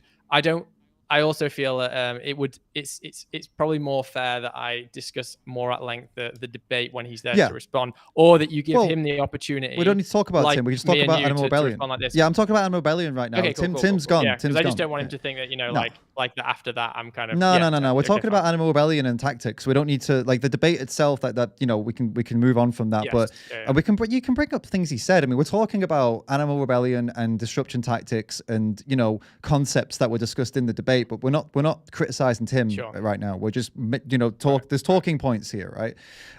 So do you agree with the one that they did where they blocked McDonald's burger plant, like as an action of like they didn't allow them to to get burgers out to all the McDonald's branches. They caused also I'm looking for economic disruption there. Like they lost money. McDonald's lost a ton of money. People were notified like, oh, why can't we get McDonald's? So like they were in the news, the media. McDonald's to me is a very good target because of the size of it and the scope of the damage they do to animals and also to the planet. I mean, they are a big nasty corporation that has a history of not only animal abuse but also like there's human rights violations and there's been a lot of bad history with them. So for me, I think that's a great target and I think that was a good action. Do you have some critique of that? What's your take on that? Well, I could look at that from the exact same angle as what we were just discussing. Like if we're talking about, you've just mentioned there, it's a big company, they have human rights breaches. Okay, this stuff is true of many companies. It's not only true. We're not talking about veganism here. So I would say again, if you're going to do it to McDonald's, unless you could do that exact same thing to a small steak restaurant or whatever, a family-owned steak restaurant, unless you do the exact same thing to them. If you would only pick doing it to McDonald's over them, then I would say, well, it's confused. It's a confused form of advocacy. Scale, though. It's not vegan advocacy. It's scale, though. Like the small steak restaurant is not even a 0.1% on the scale of McDonald's and what the damage they do. Yeah, but I'm not talking about scale. I'm talking about the fundamental principle of it. Like, would let's say that you weren't doing it to that. Let's say someone else was doing it decided to do that to a small steak restaurant. Mm-hmm. Would you think that it's still okay? If you only think it's okay for McDonald's, right? If you think that only McDonald's should be, should have this stuff, then I think that's confused. Right. I understand. So we're looking at this is where you think you and Tim were getting your wires crossed here, and I think I've just nailed it down. So we're talking single issue campaigning versus vegan ethics, animal rights ethics campaigning. So ethically, absolutely, the small steak restaurant or the McDonald's doesn't matter. The ethics are the ethics. That's what we're trying to get out there, right? That's where you're maybe coming from. But where I would say that where I would have a problem with that, or not a problem, but where I would suggest a different way is that it's the outcome of this, right? So how much can you change by going after a small steak restaurant? Okay, yeah, you're going to get the ethics out there, but they were hurting animals for sure, but not even close to the scale McDonald's hurts animals. So you got to decide, okay, where's my time best spent? At the steak restaurant or McDonald's? That's fair. Right? Yeah, I see your point. Yeah, that's fair. You could say that, but what I'm saying is, take aside the actual action, like the actual thing of doing it, and just look at the philosophy behind it. Right. So take away, let's say that you're not going to do any of it, would it be justified? If you're not going to do it to any of them, would it be justified to do it at state restaurant as well as, even if it would be, your time is best spent doing it to McDonald's? 100%, yeah, 100% right? it would be, yeah. So you agree that it would be? Is that your 100%. opinion? Yeah, of course it would. I wouldn't do it because of the optics, and I wouldn't do it because of it would be. Yes, well, there you go. Yeah. There you go. Let's get into that, because I think that's a good word you've just used there. It's the optics, and the optics can work against your fundamental aim. So you might have had the impact of saying, okay, well, we've just raised the price of burgers for everyone because we've done all this damage and it's cost them economically, and now they have to spend more on their burgers or whatever it is, right? That might be true, but if the optics suck and you're actually damaging the reputation of veganism generally, then it doesn't really matter if you've done that economic damage, because you've also damaged the movement generally. And, the problem with veganism, I always find, and, I'm interested to know if you found the same thing, it is an optics thing. And most people, the reason they're not vegan is optics. It's kind of like a mixture between maybe convenience and optics. It's not because people have sat down and really, thought through their philosophy about whether it's, justified in killing animals. People don't think, because they just look at a movement. Yeah. Most people don't think about any choices they make. They just do it. Yeah. It's only. And that's the thing. So I think that optics is the thing we have to protect almost above everything else. Okay. Like, I think that's so important for bringing in new vegans, like bringing in people who are actually going to not buy this product and really reducing that demand side of the equation. And that's why, like I said, all of my efforts, and I think that most people's efforts should be on the demand side, not on the supply side. People are demanding these products, right? People are at McDonald's there waiting for their burger, right? You going and saying, no, we're going to stop you. Well, it's like, then all you're going to do is get into the situation, which I think came out in the debate, where you've got a small percentage of people, like whatever it is in the UK, 1% of people. Are you going to be able to take on the might of everyone else in the country to try to? You're never going to be able to have that much. But what you can do is you can talk to your friend. If I go and sit at a table and I talk to a friend or a family member one-on-one, I can potentially have that person go vegan. There's no power struggle there. It's not like I'm facing the entire world, but by going and doing kind of supply side, damage or property, whatever it is, destruction, like you're up against everyone. You've just put the 1% against the 99%, right?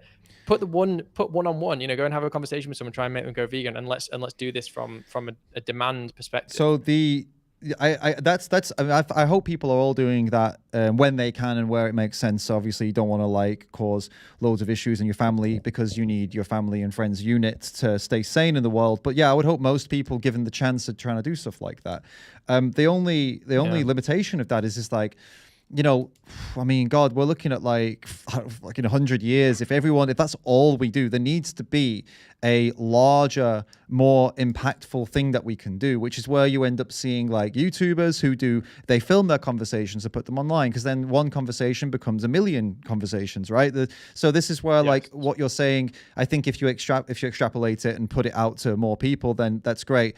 But I think if everybody only does that, I mean, it's good. It's better than nothing. But I understand Tim's frustration in that we need something bigger and better. For sure, I think that's absolutely. I agree with him on that. Yeah, I'm not saying for a minute that we should all just sit and only have conversations and not do stuff like like what you're doing is great. You're putting messages out there, but again, you're competing on a battlefield. Very maybe not completely one-on-one, because other people might be better funded, but you're able to put stuff on your channel and get people to come over that way. Other people maybe they've got a pro carnivore channel or whatever, and they're doing their thing, but you're actually able to compete much more on a kind of you're competing 1-to-1. It might not be one-on-one like sitting at a table. You might be speaking to 30,000 people, they might be speaking to 30,000 people, whatever it is. Essentially what I'm trying to get at here is that going out and expecting our physical, going into stores, doing property damage, doing that kind of stuff, expecting we're going to perpetuate that forever, and that's what we're going to do. I mean, it's just not going to happen. Like the much more likely thing is that the vegans end up getting put on jail and end up getting fed, fucking like animal products in a jail cell. Yeah, that's a much more likely outcome that's going to happen. Well, that's already been out there being. It's already been done. Like we had Ronnie Lee the other day. He was in jail. He total 7 years in jail for animal rights activism, where they were actually sabotaging like animal testing and with the ALF, the Animal Liberation Front. So and they tried to make him eat meat, and he refused, went on hunger strike, and they had to feed him vegan in the end. So, interesting. Yeah, that's a really good. You should talk. That was an amazing podcast, man. You should. It was a live was it live? Wait a minute. Yeah, it was live stream. It was an Ask Me Anything. You should check that out. It was amazing. I want to ask you a question. So I will do. So you're actually not against disruptions. You're not against the like civil disobedience. You mentioned that there is stuff that in history that you support from different movements. So what kind of disruption or civil disobedience would you suggest would be? I mean, I'm putting you on the spot here, but like, what? Just shoot out there. Like, what would you like to see from someone like a group like Animal Rebellion? They're not going to do outreach, right? That's out of the question. They want to do civil disobedience. They believe it works from history. They've read the papers. They've read the studies. They've read the books. Yeah. Tell me what kind of thing do you think would tick the boxes for you? Well. So for instance, I saw this thing a while ago where people were putting QR codes on like meat and stuff like that in supermarkets, so that when people bought the meat, they would scan the QR code, and sometimes they might even think that it's something to do with the packaging itself, and it takes them to watching Earthlings or something like that. I think that's a good form of advocacy. You're not causing actual property damage or destruction. You're just getting the message to people that need to hear it. Even the example that Tim used in the discussion where he said, people who didn't serve black people in a restaurant or whatever, and a load of people would just go and sit down and they would just kind of like take up the restaurant. Even that, at least you're not using the products. At least you're not going and supporting financially by, essentially using the products. I know that he said like, well, we're not using it. It's like, well, pouring it on the ground is using it in the eyes of that manufacturer who's going to have to supply more meat to the product. That's using it, right? Just because you haven't drunk it, you've used it, right? So I think that even a form of advocacy like that, where you are being disruptive, but you're not actually causing an increase in demand. Okay. And also the reason why I think that these things are different when we're talking about those kind of things is when we talk about these kind of civil disobedience movements, normally they had a much stronger like supportive base that actually like there was a lot of people supporting it. I just kind of think that with this kind of stuff, like appropriating ourselves to what they were doing in America during civil rights and stuff right now as a vegan movement, it's way too early for that. Like we're nowhere near in that position of kind of having people there on a philosophical level to actually make any kind of change. You're just going to be hated, right? Like we're in a way too small minority. So I think that your tactics have to change depending upon the level of support. I agree with that, and that's something I did bring up with Tim actually, that we need to be more as activists. If activists can get out there, we need to look at ourselves and be stop deluding ourselves into thinking we're anything like the civil rights movement or the suffragettes, which is what we like to compare ourselves to quite a lot when we try to justify the actions we're doing. But honestly, it's we're so different, and it's okay to be inspired, and it's okay to try and take the lessons they learned, but it's not okay to try to assume that it will work for us. We need to be very open to it not working, and we need to be open to like other ideas. So for example, with the milk protest, so imagine they went in and instead of spilling the milk out, they actually went and, I don't know, glued themselves to the milk aisle, like glued themselves to it so that people... I know, everyone's fucking gluing themselves to everything these days. So they glued themselves to it. Let's imagine like 4 or 5 of them. And in a way where people would, it's difficult for people to like restock or whatever. And I don't know. So imagine they glued themselves, or they took something in that's some big thing that blocked it so that they actually couldn't get to the milk. Would that be something you would think was a better thing to do? To cause a disruption? Yeah, I mean, it would, again, like from the lens of that, it would at least it would at least prevent. Well, I don't know, because like let's say you stop people getting to the milk, and then the milk ends up getting wasted. You'd either have to keep that up long enough for the milk to get wasted, in which case you might as well have poured it on the ground, or you don't keep it up, in which case you've not had any effect. Well, people just go and buy the milk, and you've done nothing. So I would think that would be pretty useless from all angles. But again, I just kind of think that with all of these, I think that with civil disobedience and all this kind of stuff, there might be some stuff out there that's useful but I think that the only usefulness would be that it draws attention, but then there is some message there for people to see. With all of this milk spilling stuff, I don't see the point at which they're saying, oh, we've got all this attention, now we're going to like educate you. Like it just seems to be like disruption, and like, that's the thing. So I look at stuff like, honestly, I look at stuff like what Earthling Ed does. He goes and he has like heartfelt, honest conversation with people. He sits there, he talks to them for a long time. And I'm like, that's advocacy, that's advocacy. He's done so much. Like someone like Earthling Ed like deserves like so much credit for his, not just like what he's done on a personal level, but also just like the form of advocacy that he has kind of shown to the world is possible, and the impact that you can have by doing that. So yeah, I just always go in that direction. I just think that there's not that many things. You could give me a lot of different examples of types of disruptive stuff All right. that could be done. And some are going to be better than others, but because they might at least not use products that have to be replaced, they're going to be better. But I still think the optics thing is a fundamental hurdle of that. So what about if we got to find one that you're behind? What about if we're Earthling Ed went into a supermarket and with some other activists, and they had milk jars, right? But they were not with milk in them. They made some like flour and water combination thing, right? And they just fucking threw it all over the floor. And then Ed stood there with I don't know, or let's say Joey, because Joey's done this. Joey stood there with a TV screen that shows what's happening to cows in the dairy industry, and starts giving like a speech. There's this milk all over the floor. Yeah. Right. So that's a disruption. That's a disruptive. It doesn't disrupt the supply. Yeah. It doesn't disrupt it just disrupts the supermarket and the people there, and hopefully gets in the media. Although it's too small maybe to get in the media. But is that a kind of thing that you'd like to? Would you see that and be like, that's pretty cool, or would you also have an issue with that? Yeah, I mean, I still would have an issue with the optics if it involves throwing even fake milk on the floor. Right. However, at least with that, I accept that it wouldn't have a problem in terms of using the product, etc. Okay. So, and it might get people's attention, and showing a screen, it has the educational element. So, I don't think it wouldn't be my form of advocacy, activism or whatever. Yeah. But for someone doing that, I would reserve a lot of criticism, at least because they're trying to fundamentally educate the consumer, not just disrupt the whole process. I understand. So I feel like you're driven. You're almost entirely driven by the image, the optics of what vegans do, and this is what's driving. Well, not really, because not really, because it's not like I'm like, I just want people to like us. But what I want is for people to leave the I just want people to leave the door. In their mind, I want the door to be left open for people to say, maybe this is something that I can get involved in. I just feel like when I wasn't vegan, I never gave the time of day to vegans. I immediately thought that they were kooks. And that was before they even gave a reason for me to think they were kooks, right? Same. So if I saw people just doing that and throwing milk on the floor and stuff, I'd be like, what the hell is going on here? This is just like very culty behavior. Right. Whereas if I saw someone sat at a table like Earthling Ed does and says, hey, come over, I want to have a conversation with you about veganism, or even something like Anonymous for a Voiceless, right?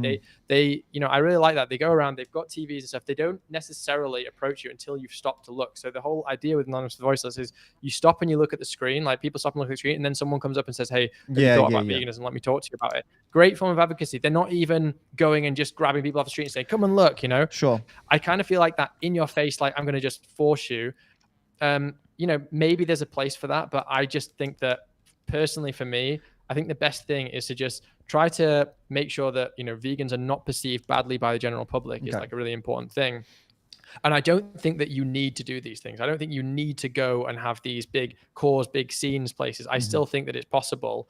And in my opinion, more effective to do other things. But, I don't have facts to prove that, right? Sure, I don't have facts to prove that. And I want the Voiceless is going to do more than this. I just sense it. This is what, this is also something that I want, that I was just thinking now, the rise of animal rights and veganism. Like I saw Roger Yates was in the chat earlier on. Roger's been doing this for a very, very, very long time as an activist. Like Ronnie Lee, they've both been doing it for about 40 or 50 years. And he rightly said, Tim said something like, try doing the same thing over and over again and not waiting for a result, getting the same result, thinking it's going to be different is insanity. And Roger commented and saying, thinking that we have been doing this advocacy for 60 years is wrong. So basically what Roger and Ronnie Lee have both mentioned is that they've been around long enough to know that the stuff like AV, Anonymous for the Voiceless, and outreach, the way it's been done now with the activism way, the social media, the sheer scale of activism, just public activism, just talking to people, has never existed until the last 5 to 7 years. Yeah. They both agree with that. These are people who've been around for a very long time. So it's not true that what you were saying has been happening for a long time. It has not been happening for a long time. It is very, very early. So what my point here is that what we don't know is the rise of veganism, the rise of people being more ethical. We don't know if that is a cause of social media, outreach, the stuff you're saying, or if it's been caused by direct action everywhere, animal rebellion. We can't, no one has the data to say, why is the world, why are people becoming more ethical? Why are some things getting better? which one's doing it. We actually don't know. And we don't know if Animal Rebellion and Direct Action Everywhere have made more of a difference for animals than the Earthlings Experience, Anonymous for the Voiceless, the Save Movement, Vigils, and Save Squares, and all these different... We actually don't know. And there are some people who are trying to put data to this, for sure. There's a few vegan animal rights pages trying to put data to it, but ultimately, we still just don't really have the hard data to make... And this is why you guys are fighting, shouting at each other, but neither of you can come with a study, because there isn't one. There is no study that's like, yes... Tim says there are studies and there are books about human rights. Great, but we don't know if it's applicable. You're talking about, well, I've got my experience here of doing all of this outreach. Okay, but we don't know if that works. So this is where we struggle without the hard data, is what I'm trying to say. It's tough to know. Yeah, it's tough, and that's why I think ultimately most people, they do go on their intuition. And I guess that because I don't know what is the case for Tim and how much of his immediate community is vegan, and in particular very radical vegan. But most of, I've got vegan friends and I've got non-vegan friends. Most of the people that listen to my podcast aren't vegan. The people I interact with on Twitter aren't vegan, etc. So I'm kind of ingrained in that community as well, so I think that I'm in a position to kind of reflect on and to kind of observe the optics of what's happening in the vegan community. And, this stuff gets shared a lot, they're throwing milk on the floor and stuff, but I just think that the response is, it's kind of obvious unless you're in that, just a purely world of radical vegans who might support this stuff. Yeah. I think it's really clear that it's just doing damage, whereas even people who, when I've shown people kind of documentaries or something like that, I used to, actually, I think I still have it now. I have Earthlings literally kind of saved on the internet somewhere, and I've got a link, and I literally just go check out this documentary. Actually, it's got 3. It's got Earthlings, I think, Cowspiracy, and another one. I've got it there ready for anyone who has a conversation. Hey, go away, watch these 3 documentaries. And kind of forget where I was going at this point, but anyway, I think that doing that kind of thing. Forgotten my point. Where was I going? I think what you're trying to get at is not to throw what's the term? Not throw the baby out with the bathwater. We actually, it feels like. Yes. Yeah. It was the optics thing, right? Sure. So everything that I see people doing that, whereas when I show a documentary like Earthlings, it's very rare. People might just say, I don't want to watch it. Yeah. Right. But if they watch it, normally they at least have an appreciation that there's something to this. There's something to these ideas. There's the way that we're treating animals is wrong, etc.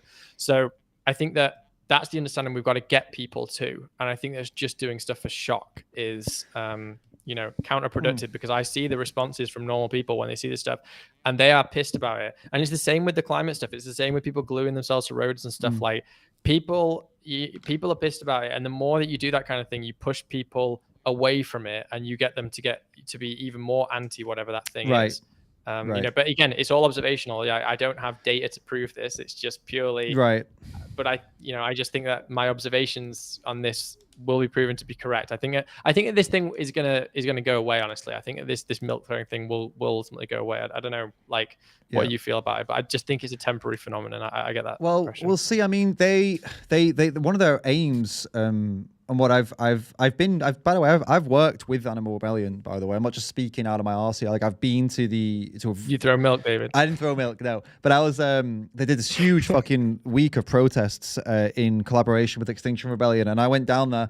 I went down there to see what the fuck it was about, because I had some concerns and I thought I want to just go see what it's all about. And the general consensus that I was getting is that it's not about them risking getting arrested. It's actually they want to get arrested. This is one of the goals of these activists, is because they see it that the more arrests they get, the more that shows that they're causing a problem to the system, and it'll get more in the media, these people got arrested, and it'll cause the government to have to look at what they're doing, right? So they see it as if they have to go to court, great, because then the system has to show attention to them. Whereas if they don't go to court, it shows that they're being ignored, which is not what they want. So, I don't know how sustainable that is so I kind of agree with you that maybe it won't, if There are obviously activists in there who will never stop doing this, no matter how many times they get arrested. But I think quite a lot of them are not going to, I don't know how passionate they are. Are they passionate enough to keep doing this regardless of getting arrested? Maybe not. I mean, with civil rights, I mean, these people were literally fighting for their own rights, like the right to have darker skin and be considered as equal to somebody who has white skin. So, of course, they were willing to get arrested unlimited times to win that battle. Do I think all of these activists are willing for that? I don't know. I mean, you know what I mean? It's we're all kind of selfish at the end of the day, and it you know, I don't know if everyone's got it in them to be arrested, like be imprisoned, like Ronnie Lee did for 7 years and keep going. Yeah, I mean, but even if that happens, like, you know, even if that happens, like, what's the result? Like, we have to be results focused, right? Like, not just I'm going to take action. We actually have to say, what are the results we're getting from this? And you know, with the again, I just think, you know, maybe this is the kind of hippie in me coming out, but I just think like change, you know, you have to change yourself and the world will change. Like, I think that ultimately what's at the core of it is changing yourself. And, you know, what I find with a lot of people who are doing much more kind of, you know, like property, you know, damage and disruption and stuff like that, is that there is, you know, and I'm not speaking specifically about Tim here, so this isn't a kind of like a veiled insult of it, but I do think that often there's a turbulence there in your own spirit. Like, you don't have kind of like peace within yourself, and therefore you're using kind of these, I'm not saying they're not non-peaceful methods, because, you know, you could argue that they are, you could argue that they aren't, but I think that when you kind of like come to like a place within yourself where you're like you're contented and you are at peace with yourself, you're then able to advocate in much better ways. Like, I look at someone like Earthling Ed, and I'm like, this guy has, you know, he's got it. He understands the arguments, but he also understands like human nature and abilities to communicate and stuff. And I think that we've got to be doing stuff from that place. And I think that when you lose that, and when you have this turbulence and you look at the world and you're like, oh, you know, the ocean's about to boil and everything, you know, we're all going to die, and they're doing it. You know, when you're operating from that place and that's your kind of prevailing motivation for your actions, you'll do things which are kind of like not necessarily thought out or a bit irrational or counterproductive. Right. And that's why I think that the important thing is, you know, to kind of like actually meditate on like what we're trying to achieve in the world, and yeah, do it from a place of contentedness. And this is like what I was saying to you before. One of the most important things for being vegan is like, be healthy first of all, right? Like, don't be an unhealthy vegan. Like, don't be really, really like skinny and everyone can see your bones and stuff, right? Like, actually like take care of your health, take care of your body, you know, speak to, you know, be a good person, like be a good individual. And because you're representing vegans like out there in the world, like, so try to be a good person. You know, I just think that like with everything that we do in that respect, people will say, oh, this person's like normal and they're vegan, this person's nice and they're vegan, this person's, you know, isn't skinny or isn't you know, or isn't fat or isn't whatever, like unhealthy in some way. Like, people will look at that and they'll gravitate towards that. And I think that's the way you change the world, honestly. And, you know, again, zero data for that, purely my own interpretation and conjecture. Yeah. And I know Tim's response would be that that's not their aim. They're not trying to change people, so that none of that matters to them. They're trying to, you know what I mean? This is where you got a clashing of ideals. And maybe you guys can pick this up again in a future debate where you'll forget debating animal rebellion. Just be like, okay, you're like hearts, minds, you know, spirits, changing people's, you know, ethics through showing them the ways of like we are and stuff, and good ways to be, versus Tim's way of like, fuck the people, top down approach. We need to get, you know, make it so that these things are impossible to get hold of. You guys could just go head to head on that and maybe try and like, you know, less of a personal thing. Then you could just literally you're just comparing your ideologies then, as opposed to fuck you, Tim, you're insane and you're not vegan, and which was never going to go down too well.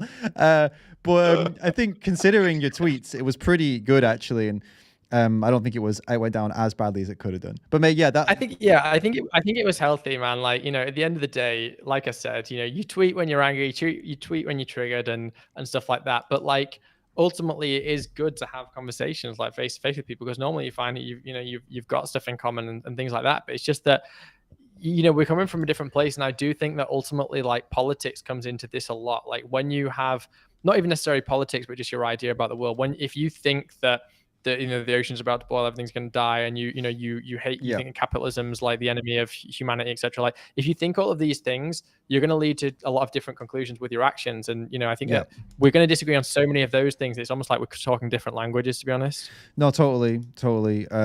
That's again a whole other thing that you could probably discuss with Tim. Yeah. Again. And this is where, but this is where it all comes together, man. You know, it's very, I know that it's nice to try to separate out like things like politics and stuff like that from, you know, veganism and stuff. And I generally try to do it, but I do think that politics and your kind of like political ideology informs a lot of your ideas about the world and your actions. You know, like I've said to you before, like I think that I have that common umbrella, like when it comes to my politics and stuff, of just like non-violence, non-aggression principle, that kind of guides a lot of what I do. But if you don't have that, you're gonna have a lot of different actions. So you almost have to debate the umbrella philosophy that you're living your life by, not just veganism, because it can inform all of these different things. Well, I mean, you are a bit of a weirdo on that in that sense, though, aren't you? Let's be honest. I'm a weirdo. You're like a right-wing libertarian hippie vegan, and I say hippie vegan because you are like a hippie vegan. Like, you're talking about spiritual stuff and like being in alignment and stuff, but then you're also like pro-capitalism and, you know, criticizing like a lot of the socialist kind of ideas that a lot of vegans have. So you are a very interesting mix of things, and if anyone wants to know more about that, you should totally get over to my second channel, The Ram's Den, and watch the interview we did, which I found to be very, very interesting, because there's not many people that are like you with these kind of what some people would deem to be contradicting opinions, but actually when you go into it, your beliefs, they're not contradicting at all. Actually, it kind of makes sense in a weird not in a weird way. It made sense to me. It was weird to me because I didn't expect it would make sense. That's why I was as I was talking to you in that podcast, I was like, okay, this checks out, but I didn't think it would. So it was So I know a lot of people when they hear go ahead, man. Have you thought about that a little bit more since then? Have you like, what are your, after reflecting on it, what are your thoughts? It makes sense, but you know, I don't see. I've not really. The thing for me, people try to make me marry myself to like a political ideology, but I don't find it to be possible, because like I've said this to you, like when I take the test, this politics test, I come out on the left of it. But then there are a lot of questions that I answered that the politics test considers to be right. But so you know, it's just. But I mostly have ones that lie on the left. But then when I hear you talking, I'm like, okay, on the surface, what you see, you make a lot of sense. That doesn't mean I automatically would call myself a libertarian, because I don't even know what that even means. Like, do I espouse these opinions? Do I go forward that this is who I am? No. But do I agree with you on a lot of stuff? Yeah. Does that mean that I am what that is? Do you know what I mean? The identity stuff doesn't fall right with me. I like that. And to be honest, it's probably a good thing that you're a bit more in that center and haven't, you know, come to very firm conclusions of it, because you're able to do stuff like this and be much more impartial. You know, like if you were like, this is my problem, is that you do get into your own echo chamber, whether that's the vegan echo chamber or the political one or whatever it is. Like, you get into echo chambers, and I think that your position is you are quite balanced on these things. So you're able to have conversations like these, which, to be honest, most vegan YouTubers wouldn't do that, I don't think, because most of them are much more politically left. So they might have someone like me who's like, what, you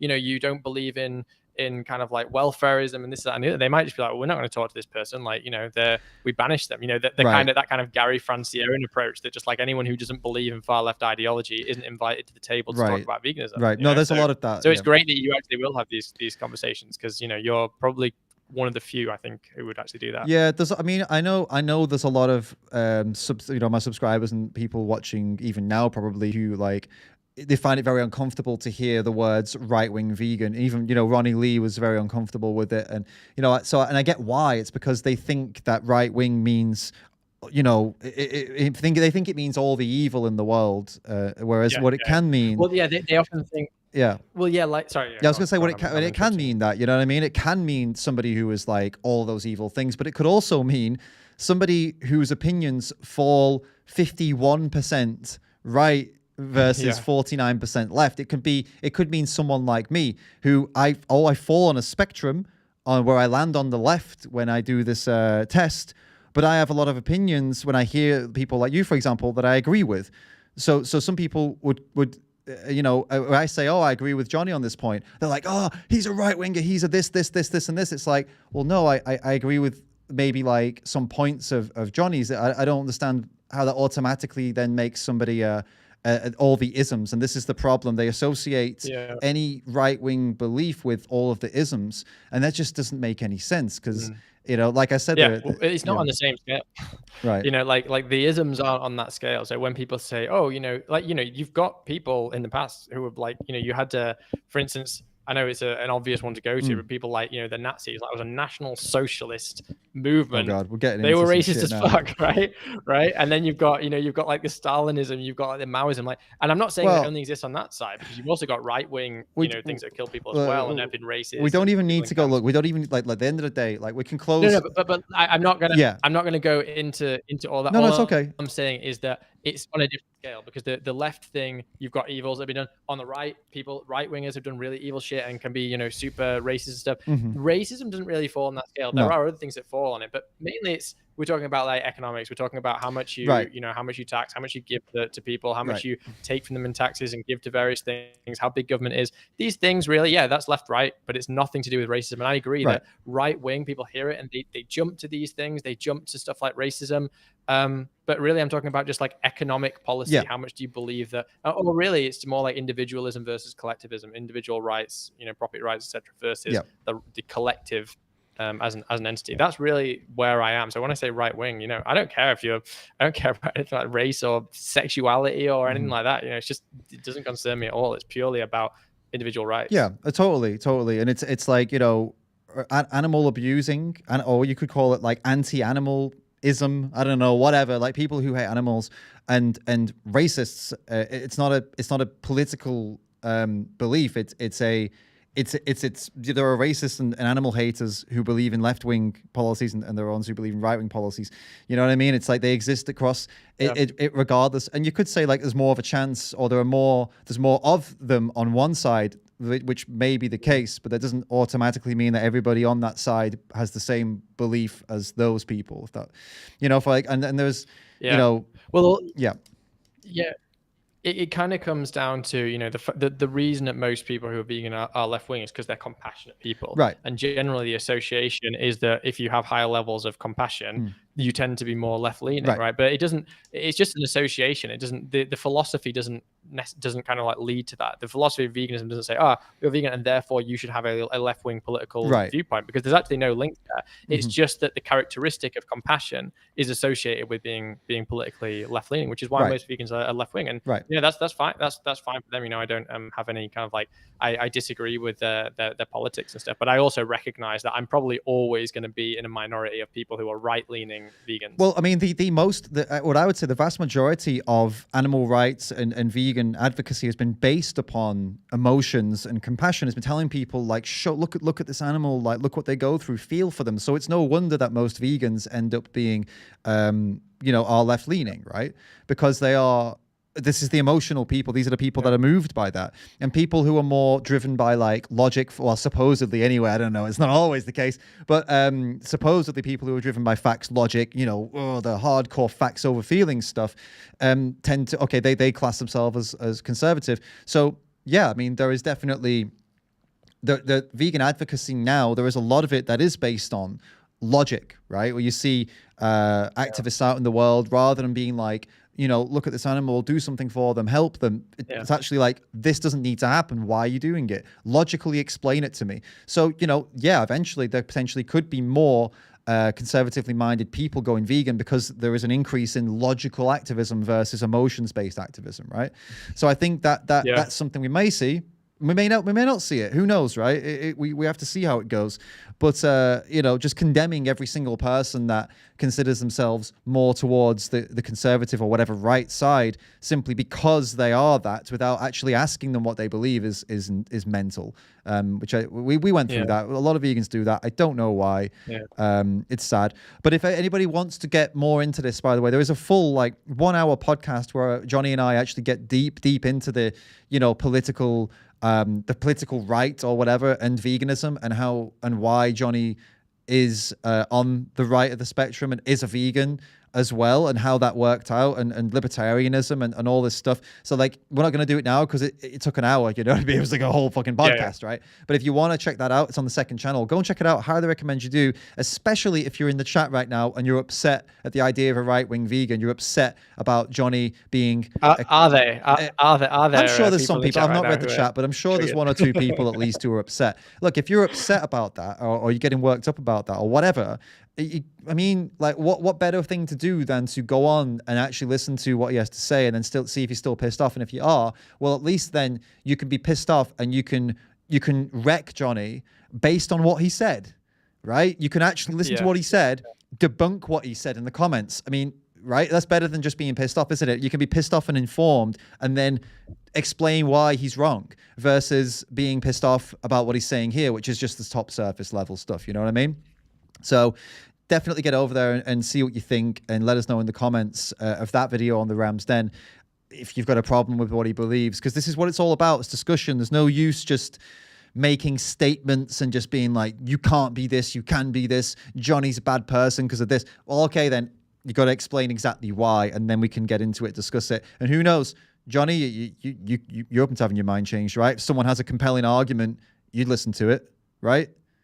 Yeah, I thrive on that, man. Honestly, like I think that like since I've been on this journey, and I think veganism, you know, I was kind of becoming vegan at a similar time than I was kind of going down the libertarian rabbit hole as well. They both came at the same time, but even since that, you know, I've changed a lot of my beliefs over time. You know, for a start, I used to kind of hate on vegans, and I also used to be like really far left as well. So right. I'm always open to having my mind changed, and I think that if you're not going through life and constantly trying to come to a better understanding of truth in the world, and like, what are we doing? Like, I don't know, maybe it's not everyone's path to do that, but for me, I kind of feel like just like diving down and being like, what's the best way to live, you know, for us, for animals? How do we reduce suffering to the best degree? How do we ensure that people are thriving? How do, you know, all of these things, what are fundamental principles we should live by? Totally. I'm always trying to like dive down that and come to a more solid conclusion. So yeah, totally. I'll always chat with anyone. I'm willing to have my mind change at any point. Totally. And yeah, I think even as vegans, I mean, you can't,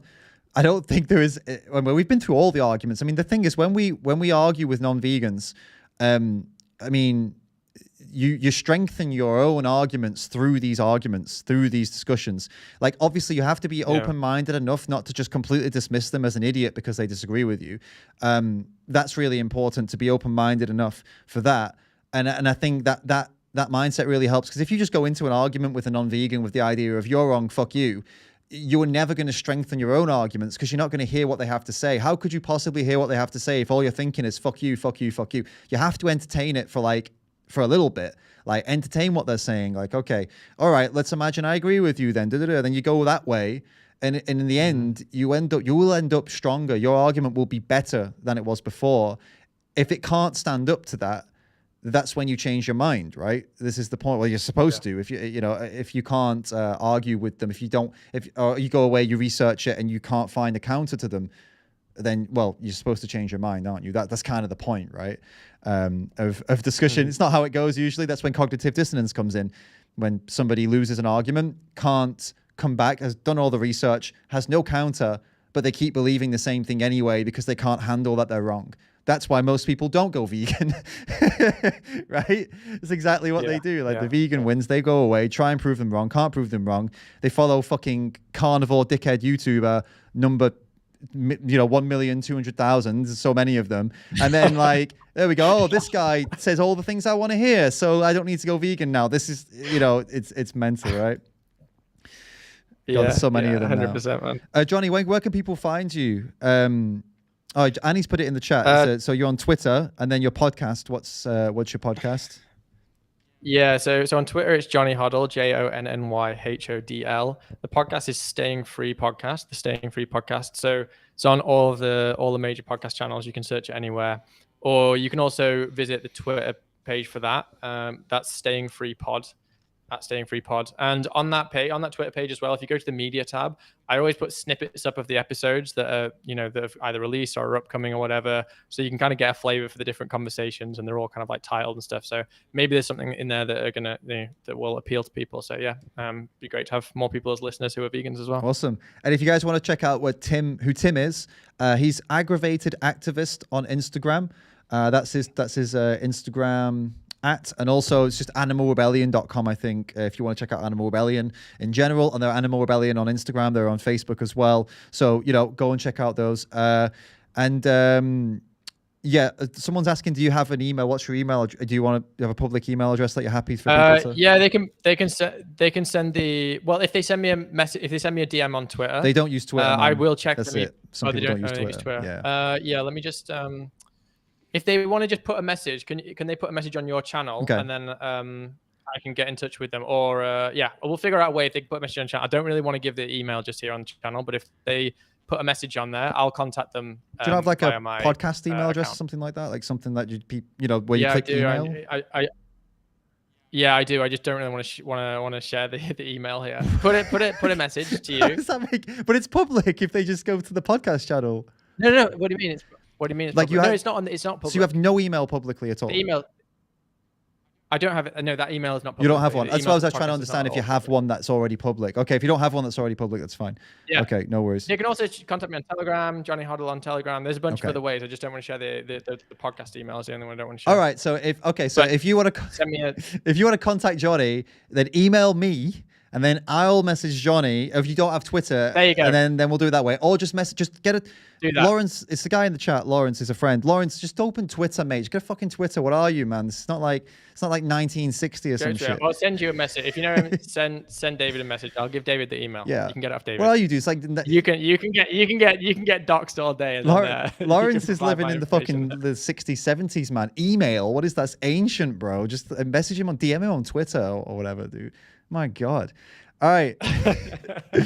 Cool, man. Great to have you here. Oh, we have one more tip from Vegan Rebel, who says, thanks, David and Annie. Great debate. And yeah, thank you as well, Johnny. And also thanks to Tim. It was a good debate. It was good fun, especially in the beginning.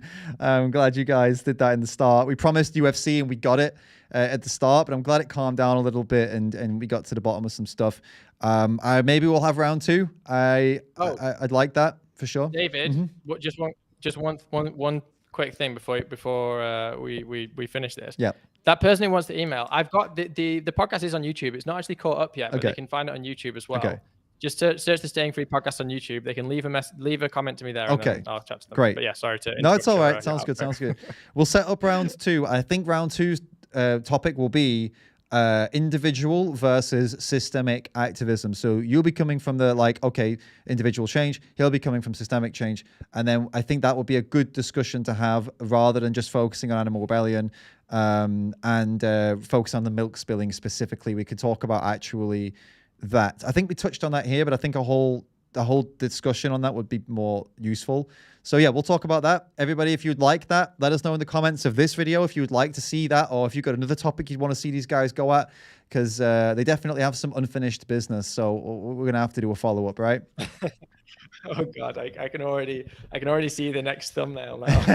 Yeah, even more clickbaity. I'll do some devil horns on you, and then put the words right winger, and then put some angel on Tim, and be left winger, and then we'll have it's Satan versus God. Versus the angels. Yeah. Where do you go from that? Once you've used the angel versus God allegory for your thumbnail, that's as clickbait as you're ever gonna get. That's what I'm all about, man. And today wasn't even clickbait. This was literally what I promised was delivered. So I'm happy about that. The next one will be way more clickbait. Yeah, so thank you everybody for joining in, and everyone who watched the whole thing. That's awesome. It's been 2 hours, so I hope you enjoyed it. If you're not subscribed, subscribe. I can't imagine if you're here already, you're not subscribed, but sometimes YouTube unsubscribes people. So check you're subscribed, click it again, and turn on the notifications as well. And I've got a great skit coming up, a great parody video coming up that I think you're all going to really love. So when that comes out, I need you to like that and share that. It took a lot of work. It took me ages to make. It's going to be coming next week on Wednesday. So please be ready for that. I'll put the premiere up maybe on Sunday, so a couple of days for you guys to prep. Thanks again, Johnny. And we'll catch you all in the next one. Is there anything you want to say before we close up? Oh, sorry, mate. I talked over you. Go again. Oh, sorry. I was just saying thanks for having me back on, man. I really appreciate you bringing me on for the discussion, and keep up the great work. It's great to have you here, mate. And Johnny, this goes for you as well, because you do this as well. Keep calling out the bullshit, mate. I see you do a lot of that on your podcast, and it's actually I say this at the end of my videos, but I can actually say this specifically to you because you do a lot of other bullshit calling out, not vegan stuff yet, but I hope that's coming. I hope you're going to call out these anti-vegans too, but you do call out a lot of nonsense in the world, and I appreciate what you do, man. So everyone go check out his podcast. Thanks, and everybody who's watching, keep calling out that bullshit too, and I'll catch you all in the next one.